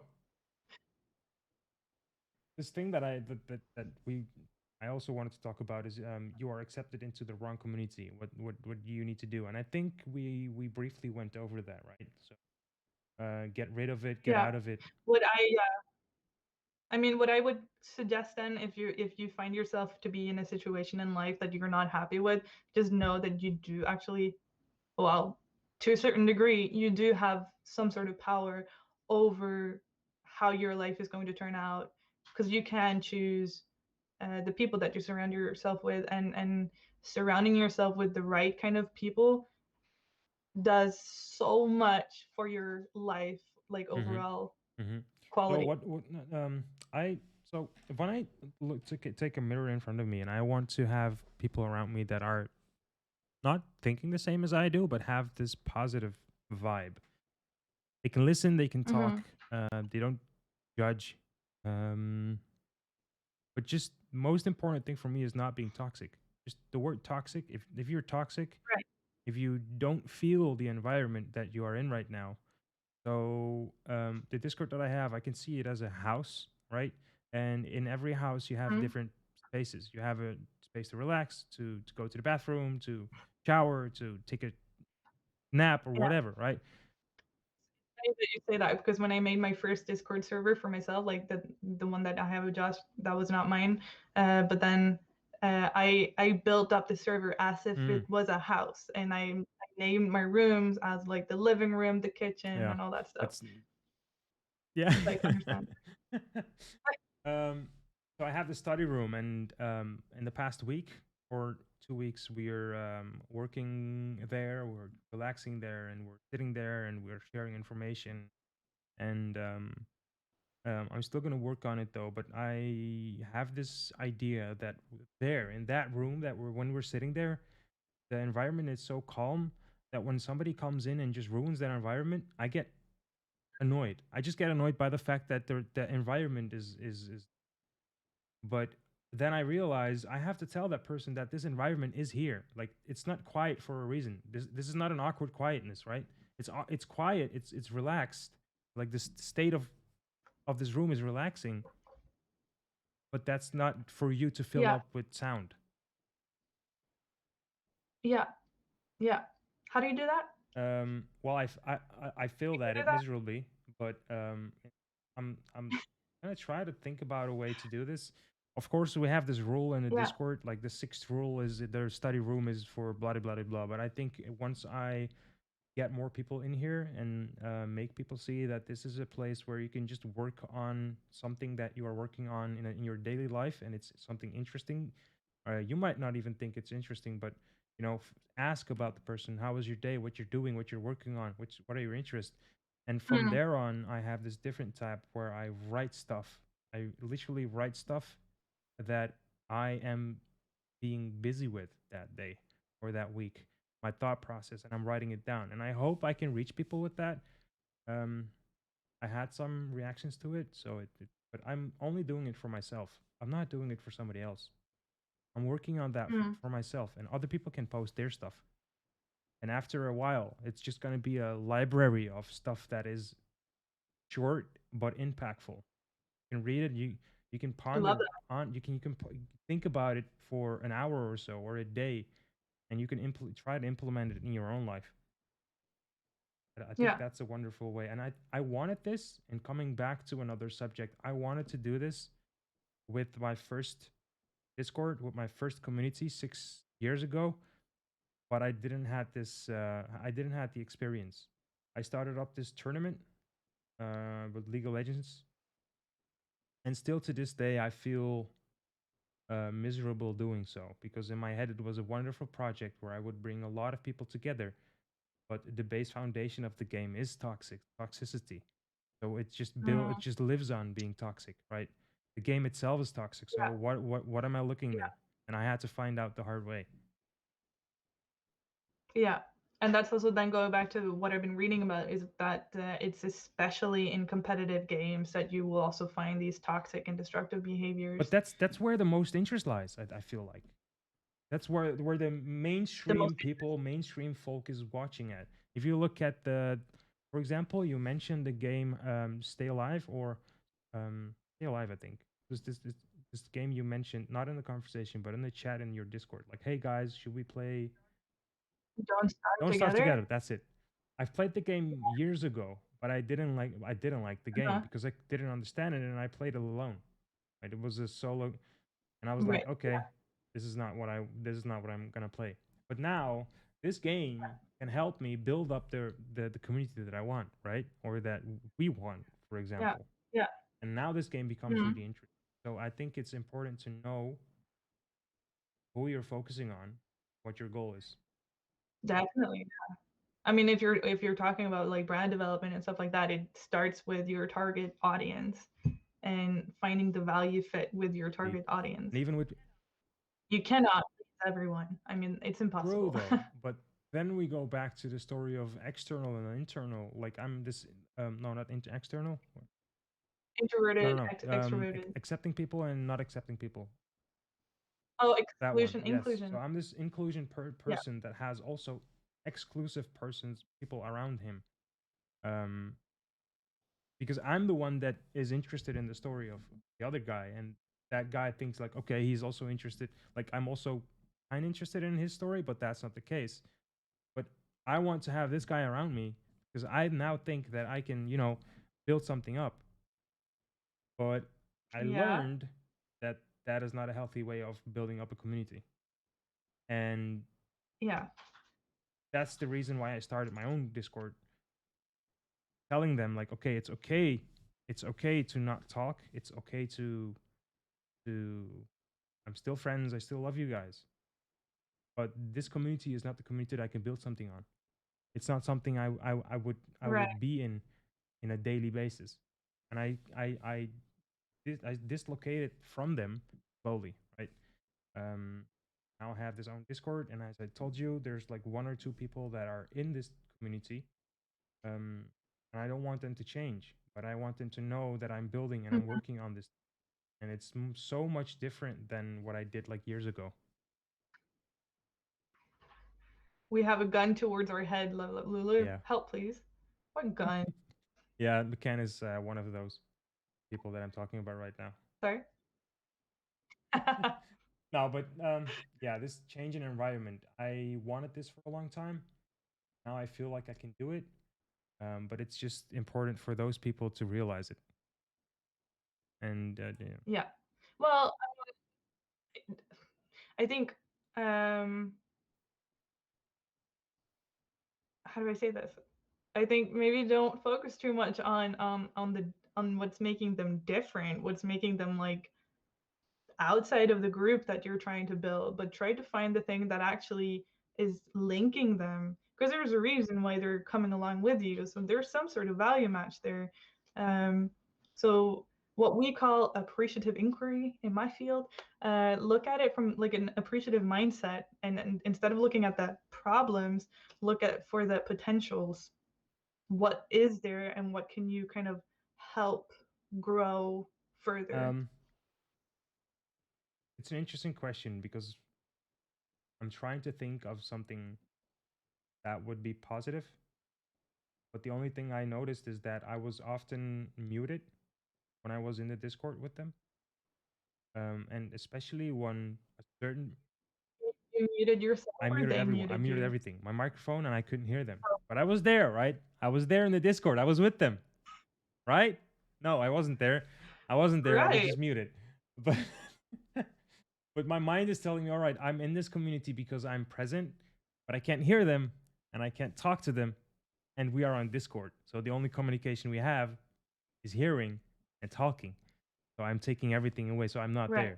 there. But my name is there, so I don't know how this made them feel. But this only happened when certain people come together. So if one of this community member is there, I can talk with him. But if another community member comes in, this save and not the save, this study room environment just gets disrupted, right? Because I'm always listening to something on the background. I'm always reading something. I'm always doing something. My head is like, this ear is yours, but this ear is somewhere else. It's not there. And Yeah. once I cannot use this ear for something else, I'm like, okay, this ear is taking in too much. So I'm blocking everything.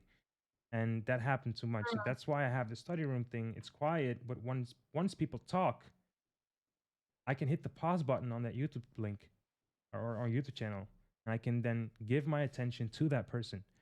And I couldn't do that Yeah. right over there, but I don't know why. I think maybe because it was only toxic shit that I got over me, and like, oh my god, what are you doing? And oh my god, this is you're so bad, or oh my, not to me, but in the game.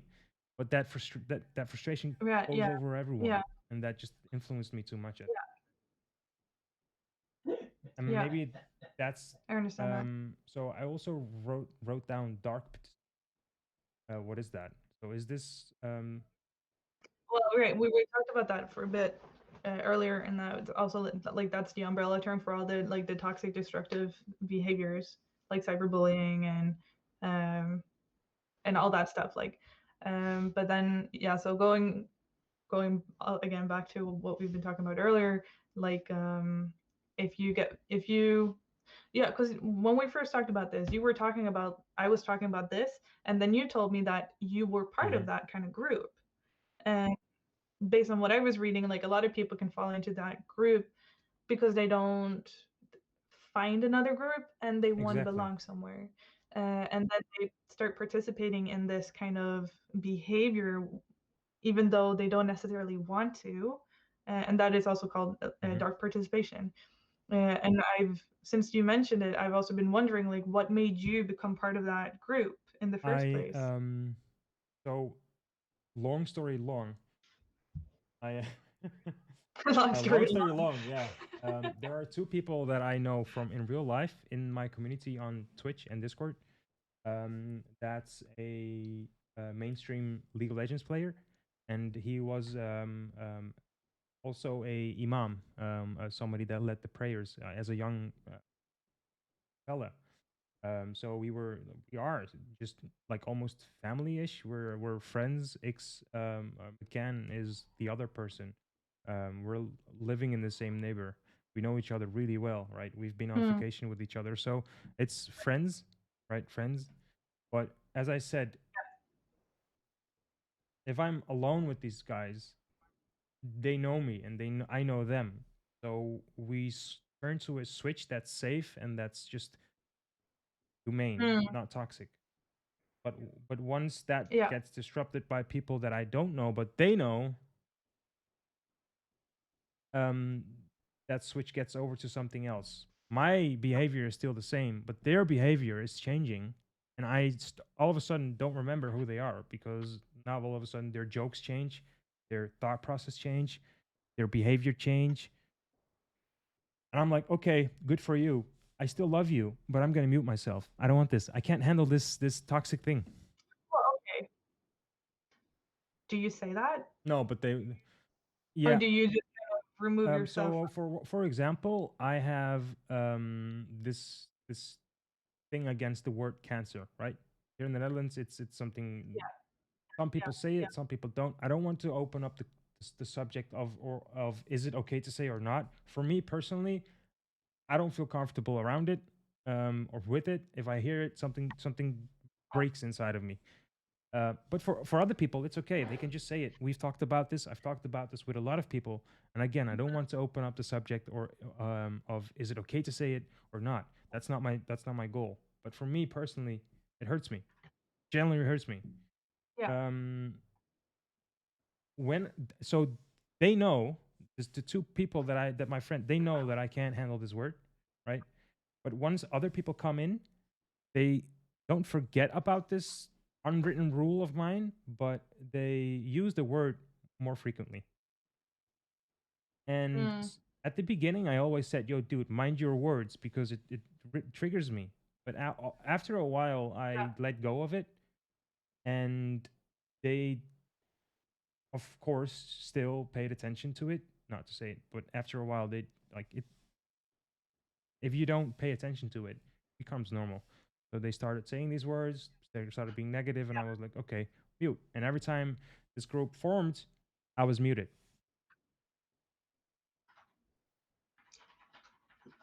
because they I muted muted you, or you myself. just I muted muted your myself. So the. so again, every Yeah. time this group Yeah. formed, people came in the Discord, bling bling bling bling bling, Right. mute. Yeah. Yeah. I don't know how to approach that either. Kind of like it's a very, because it apparently it also happens so much.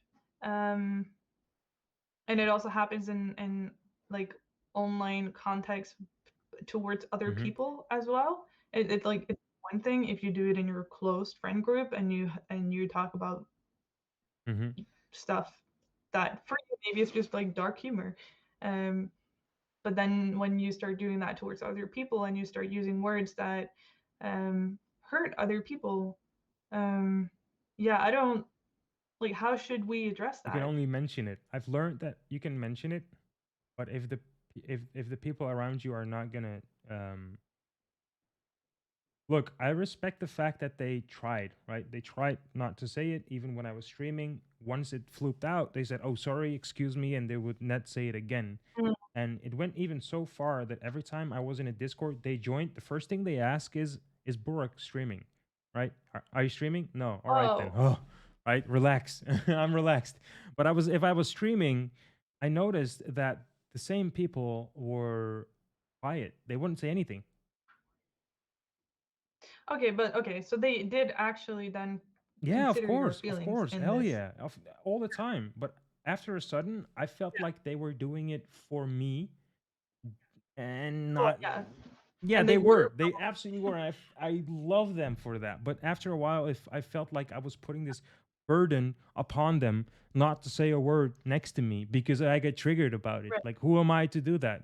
Like, if you want Yeah, to say it, say it. You know, you have the freedom of speech.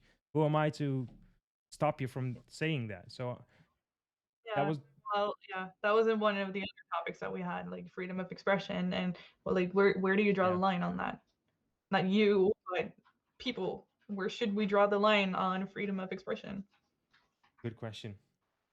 Um, because freedom of speech here in the Netherlands is literally freedom of speech, like as the words are forming itself. Um, so I can't really say much about that. I respect that there is something like this here because people can talk open-mindedly about stuff.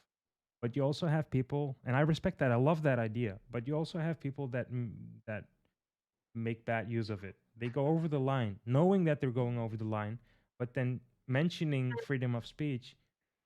Yeah, but then you can't say, Yeah, they hide yeah, behind it. Like, yeah, I can say our freedom of speech. I'm allowed to say whatever I true. want to. But there's also like this thing is called humanity. If you do this in a humane way, I have no problems with it. You can say whatever you want. But if you're just Yeah, I think keep going, I just wanted to say, I think it's also all about intention. What is your intention behind what you're trying to say? And I think you definitely notice a huge difference between people that are just like ignorant and people that are blatantly racist. difference in.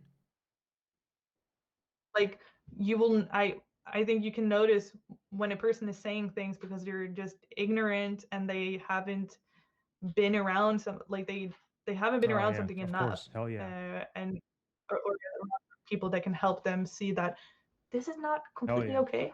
And then there are just people that say stuff because they actually just want to hurt Hell other yeah. people. Like there's this thing like I know that almost every person I speak with on the street does not know about my religion, for example, or about my culture.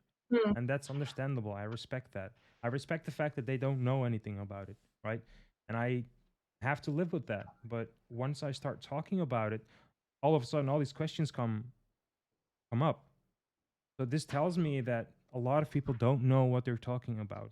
A lot of people don't know what they're talking about, and they're going about what they're going on off about what they see on the media, and take that, for example, as a fact, or that's truth. And once I come up with the same subject but on a totally different way, they're like, "Wait, I didn't know it. I didn't know this. Like I didn't know that this was Yeah, how it is supposed yeah, or whatever." So yes, I actually agree on you with I actually definitely agree on you. Say, hey, there's a difference in things. Yes. Yeah. Okay, yeah. so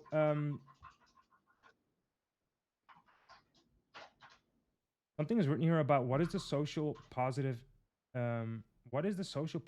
impact for you? And I don't really remember what we were talking about by then.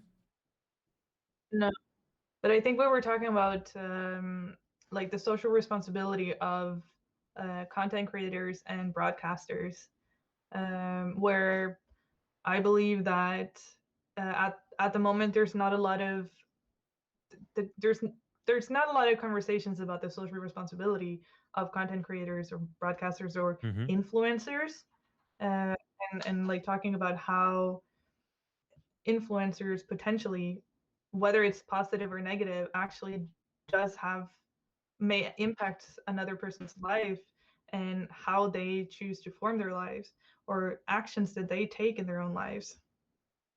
And this can actually be quite destructive and harmful as well. Let's say that you're a streamer has a person in their chat and they're talking. I think, well, someone shared this somewhere. I don't remember what it was, but let's say that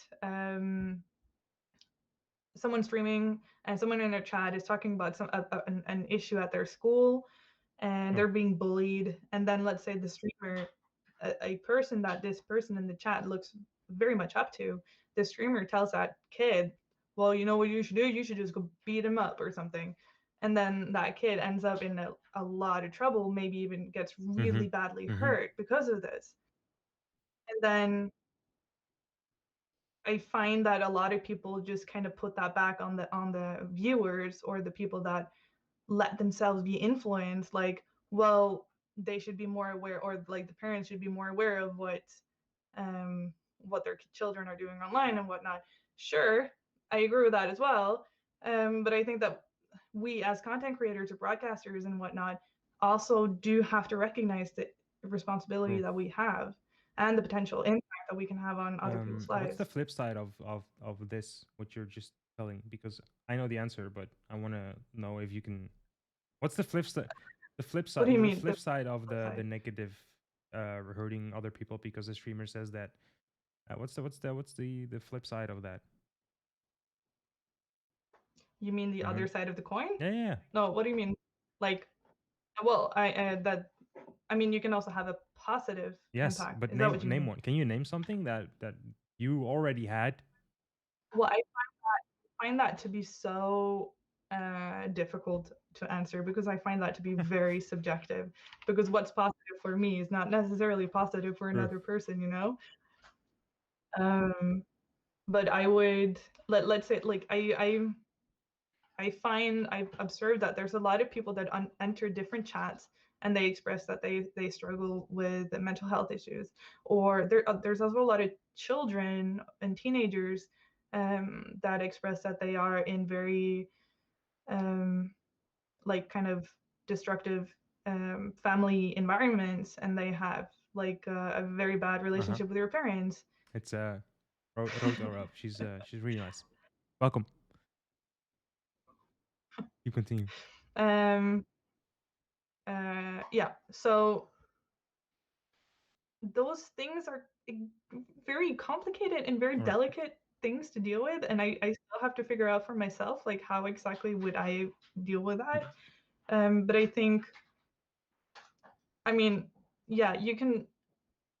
I would talk about how important it is to kind of like to prioritize your own needs and has set down clear boundaries and practice self-love and self-care and like all these things, like the things that you can do that are within your circle of influence. Because especially when you're a teenager, life feels so chaotic and uncertain, and like everything is kind of just happening to you. Yeah. That's what it feels like. But even as a teenager, you do have a lot of power over what happens in your own life. You cannot choose your family, but there are always something. There's one, at least one thing you can do that can help you feel better. And I don't know. Hopefully that is one of the Yeah. flip sides Yes. of that. So you don't But have I an don't know. example yet, I think. Let's say yet, because probably Mm, there will come some examples. And I think you will find your way because you already have this passion inside of you. So that will find its way into the Twitch community because you'll have to start with the Twitch community. But you haven't started yet, but I feel like you already have this Twitch community. You know so many people that stream, you know so many people that are here today, you already have a following. That's I'm doing this for years, and I feel like the following that you have is the same thing that I wanted years ago, but didn't know how to do it because I was still working on myself as a human person.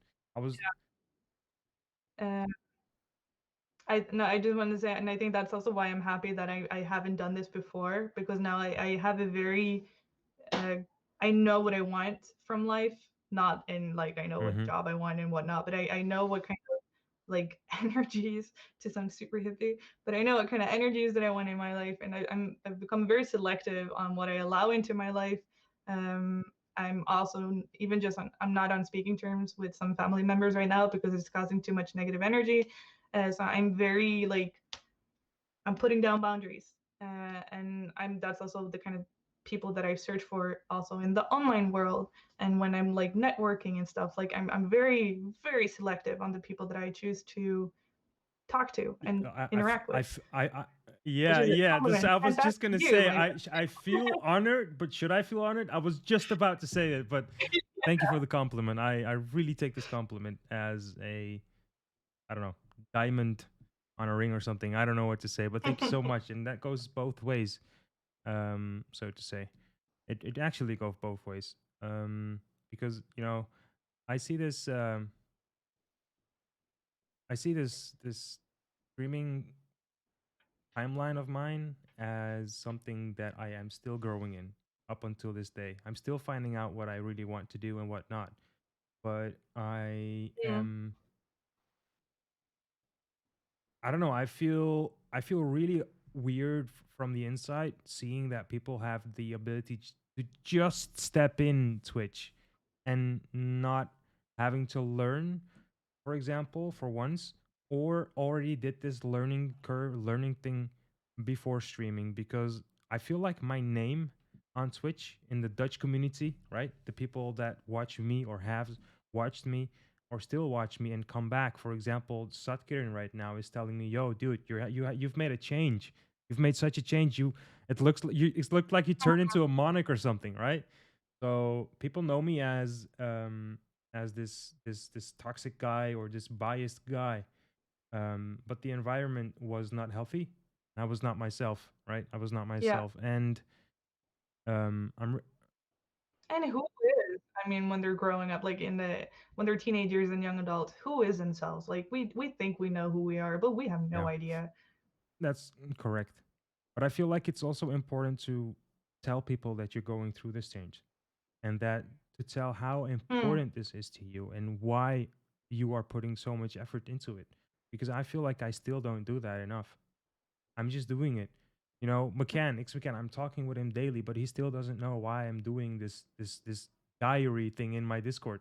He's yeah. mentioning it, he's seeing the effort, but he doesn't know why I'm doing it.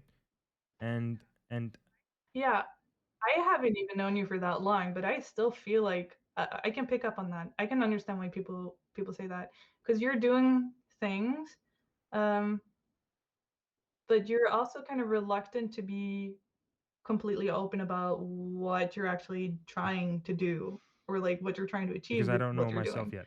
I'm finding out on the on the go, and I'm hoping that it finds someone or finds a spot that I can put it on a shelf. I'm still looking for that shelf. I don't know where the shelf is. I don't even know Yeah. what I'm putting on there. So I'm looking for something to put on a shelf that I don't know where the shelf is. It's like this weird thing, but I started searching, right? I started Yeah. searching actively, Yeah. and that's the change. That's the change that's really important, I think. But you don't have to like you don't have to know where you're going. But I think it definitely helps people to just be transparent about what you're trying, like what you're doing, like that you're um, Mm-hmm. exploring things. Like after I broke up with my ex, I very consciously and actively started doing social Mm-hmm. experiments on myself. So I was doing things that were very much outside of my comfort zone because I wanted to explore what that felt like. That sounds like it's very extreme now, but I was just trying to, like, I think as I'm going into talking about like identities now and how identities Mm-hmm. are created, and we often feel like our identities are these kind of objective Mm-hmm. difficult word, as if this is who I am this person, and like the narrative that we end up telling about ourselves to ourselves and how we show that to the outside world. Like, um, I believe that I was this and this person for so long, and also because of the things that I experienced, I felt broken, and because of my brokenness, that was also keeping me from being completely transparent and like Mm-hmm. open with other people because I was kind of afraid that people would see how broken I really am. So I made that part of my narrative, and I just turned into this like damaged person. But then because I made that the biggest part of my narrative, I just that overshadowed everything else of who I am and also had the potential Did you of lose? becoming. Did you lose And some parts of yourself while doing this? Not lose, but like became really vague and almost disappeared, and you were like, "Wait, if I don't do this now, I'm gonna lose it. Lose that special thing about yourself. That other positive thing." well, yeah, I had lost myself, and when I was in that destructive relationship, like at the end of that, I was just a shell of myself, and I was completely disconnected with myself and what I wanted and what I believed in, and like I just barely kind of I was a zombie, and after Mentally that or I just felt like physically a zombie, just or I know yeah I started eating brains. no, but I mean, like, yeah, you know what I mean. Like, okay, but or you don't know what I mean. I mean, like, this. I know I know Hi, zombie. For those who don't know, that's a it's a show where a zombie eats brains. By the way, anyways, I know, like this, a zombie, yeah. but I felt like the person that I was before that relationship, I so desperately wanted to get back to that person because I felt Mm-hmm. joy when I was that person. But then I tried so hard to become that person, and I felt sad because I couldn't get back there. And that was my guiding light, kind of like I tried to do everything in my life after that relationship to find back there, but I couldn't. And the more I tried, the more kind of depressed I became because I just couldn't. And then the moment when I accepted that, and cat, the moment I accepted that and realized that okay, so I'm not that person anymore, and I can never become that person anymore because I'm older. Like I've developed. I'm more like I've changed, and that's what happens in life. And then when I started let go of that, that's also the moment that I could really start becoming, well, Mm-hmm. becoming myself. Um, I had this question in my head, but I lost it. Anyways, um, do you think people are finished with exploring their self? And this might sound like a really cliche question, but like, what's the rate of someone seeing that they need change? Like, what's the rate of somebody noticing like, okay, what I'm doing right now is not healthy. It's not good. This is not good for my mental health. This is not good for anyone. Like, how fast is that rate? Do you think that people find it out, like, come to realize this at a way too slow, just way too late? I think that's very individual. I think that also depends on what you've experienced in your life. I think that's also quite generational. Like if you, when I talk to people that are around my mom's age, I find that they now in their life, and they're Mm-hmm. around 50, 50, 60, they are now where I am now. Mm-hmm. That's a weird Yeah, yeah, sentence. yeah. No, I know.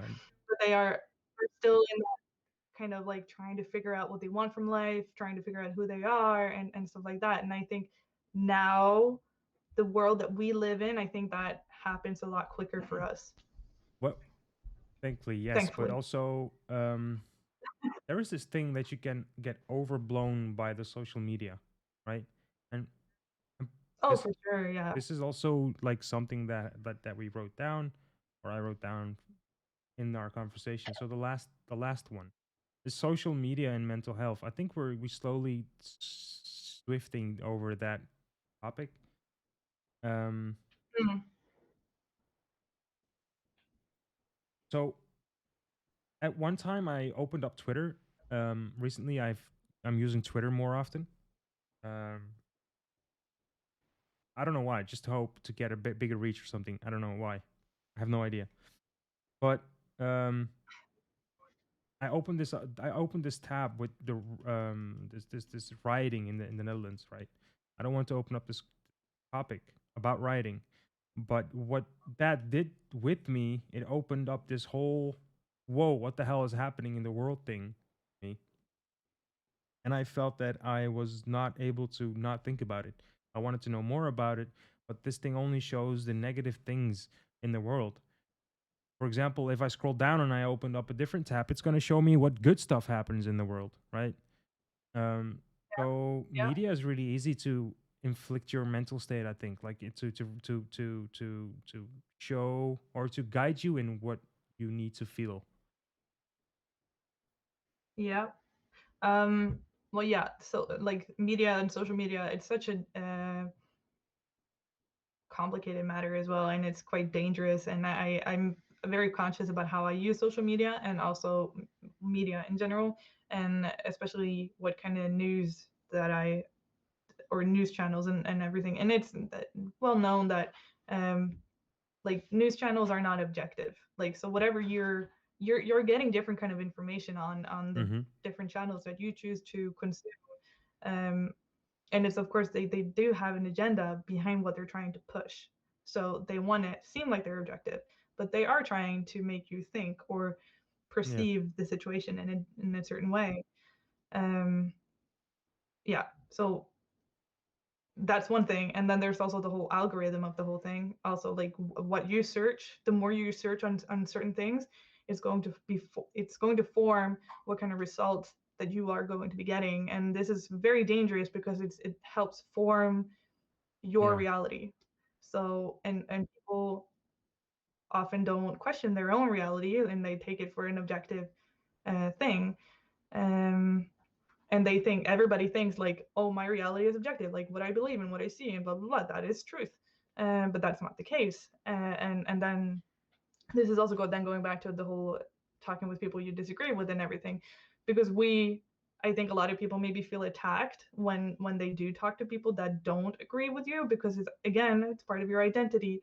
And then again, we're social creatures and we want to belong, so when we talk to Yeah. people that don't agree with us, it's kind of like a threat, because we're not, like, it's kind of like saying that you are wrong, like you as a person, you are wrong because you believe this. um That. yeah, so I feel like maybe it's more Mhm. connected to the ego than anything But that else. ego thrives off the fuel that you get from the media. So is it okay to say that the social media is more dangerous than healthy? No, right? That's not something you can say. Not at all. So what is it that the negative things are easily reachable than the positive things? Because the first thing I was able to click on was the rioting, and it was not a cool flower that was helping me to be zen or something, if you know what I mean. It's always the negative that hits the news instead of. I'm not sure, actually, because I've had a lot of questions about this as well. Like, imagine if we lived in a world where we only had positive news. So when you clicked on the TV and the news channel was on, it was all about the good things that happen in life. Like, imagine also what kind of message people would, or what kind of how we would perceive the world. Also, it would completely change how we see other people as well. And I mean, it would change, like what we see is also what we believe, and then it would just completely change our perception, our frame of reference, our paradigm. um but why is it not like that? Why is it that the news ended up being all about the negative things that are happening? And maybe that has something, like, I don't know, I'm not a scientist or anything, like, but maybe that has something to do with how humans are always looking out for threats, and that our brain is wired to look for things that could be harmful for It's us the or same something. I as don't know. the smell, right? Your brain gets adjusted to smells, and all of us after a while, you can't even smell your own smell because that your brain notices that as something that's safe.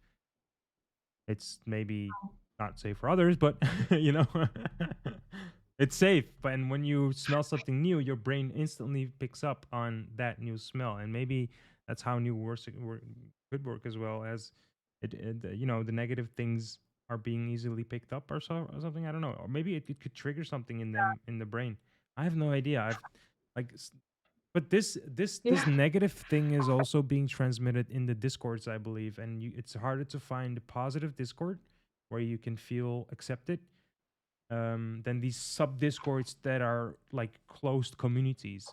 And I feel like a closed community is something where you can not enter freely. You have to give something from Mm, yourself to get in. You have to give some personality away to be accepted by that group. And I think yeah. this is something that I do not want in my community. If you want to join in, you can just join in, but you have to adjust a little bit, of course. Maybe not even. But if it's nothing for you, you can get out without me saying like, "Hey, what the fuck did you leave?" You know. And I think this is also like something has to do. This has to do something with dark participation. Um, uh, I don't know. I think it all comes down to just communication, and communicating openly with other people, communicating about our expectations as well, and like all relationships are social contracts, and finding a contract that Mm-hmm. fits for both people. Um, Yeah. yeah. Communication. I feel like I'm really bad at that. Now, when it comes to talking and having a chat, that's okay, right? But when it comes down to, oh, I think that this person knows about, like, don't you? I don't know. It's so weird. I always think, for example, the podcasting thing, right? I asked you like, hey, you should, right? And you were like, Right. yeah, but I have this and this to do, or I have this and that. So I was like, okay, but I Yeah. really need to do this, or else I'm afraid the podcast is not going to be a success. And then you were like, oh wait, you're Yeah. mentioning, or you're talking about this and this and this. Oh hell yeah, let's go.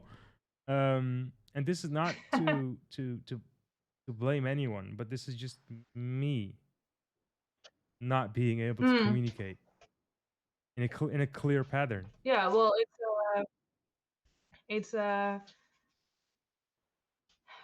yeah, like, this is of course what there's a lot of complicated things that happen in communication, and especially if you assume that a person is going to understand or know what you're thinking, like, don't just always assume Stop, that they turn don't around, know keep what you're walking. thinking, especially if it's something that they haven't been dealing with before, like, because I like based on, like, when we receive the message, we all use different codes when we will Mhm. decode that message.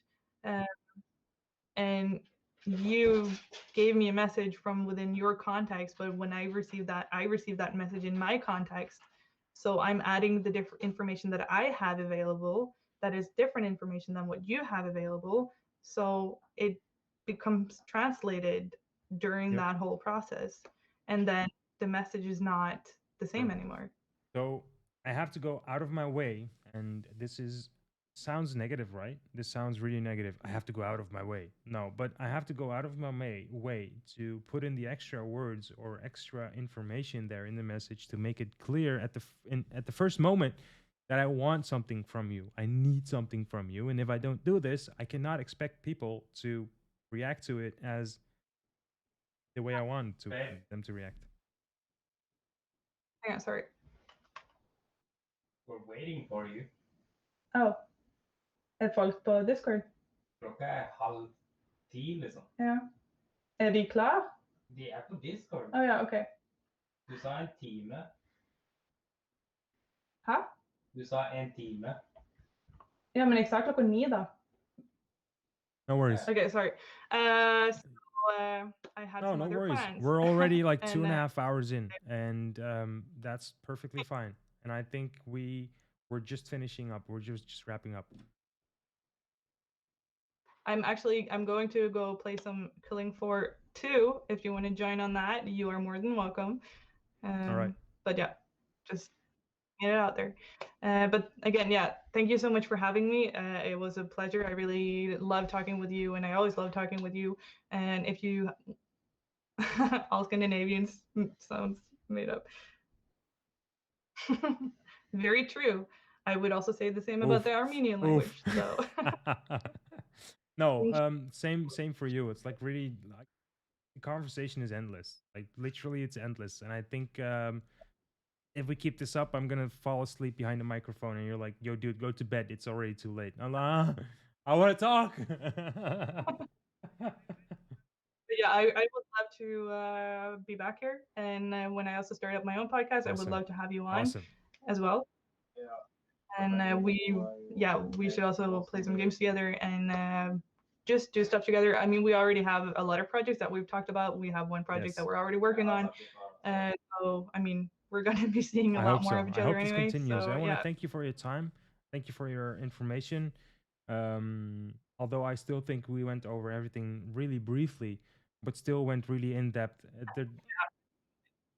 for the next time. But for now, I want to thank you guys. If you want to follow her, drop her a follow. It's lvluplulu. She's going to start streaming soon. She has our own podcast sessions. Oh, sorry. I'm going to start streaming next weekend. Awesome. So yeah, hopefully if I get my overlays and check. So not the upcoming weekend, but the So I'm going to start a stalking group.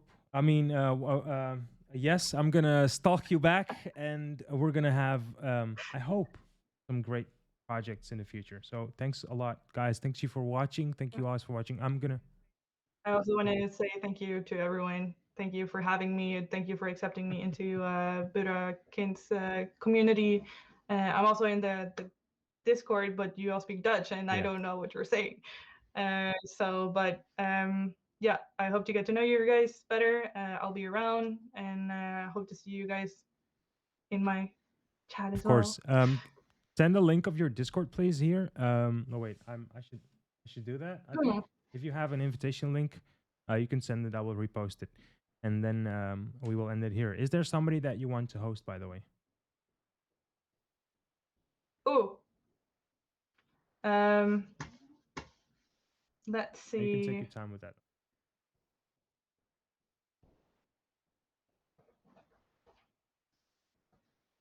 Well, no, the like I have only like the big streamers up now, and I have some Norwegian ones, so all right, that's not gonna help. Well, I'm gonna just switch over to the ending screen then, and guys, I want to say thank you all for watching. I'm gonna be posting this on YouTube. For those watching on YouTube, please, if you like this stuff, like it. If you want to share it, please. It really helps me out. Even comments below what you think about this episode. So yeah, that's all. Bye.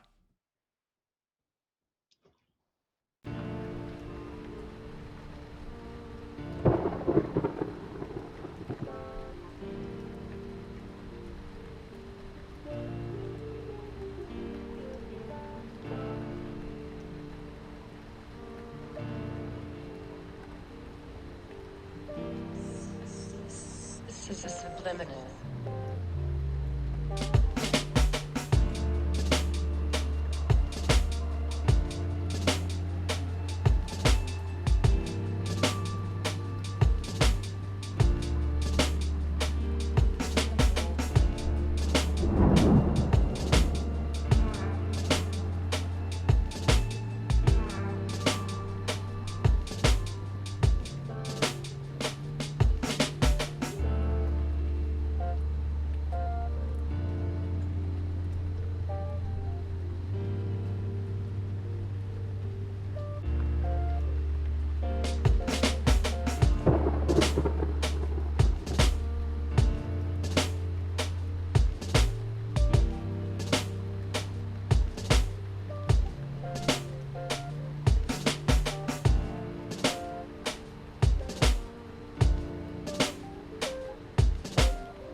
subliminal.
Subliminal.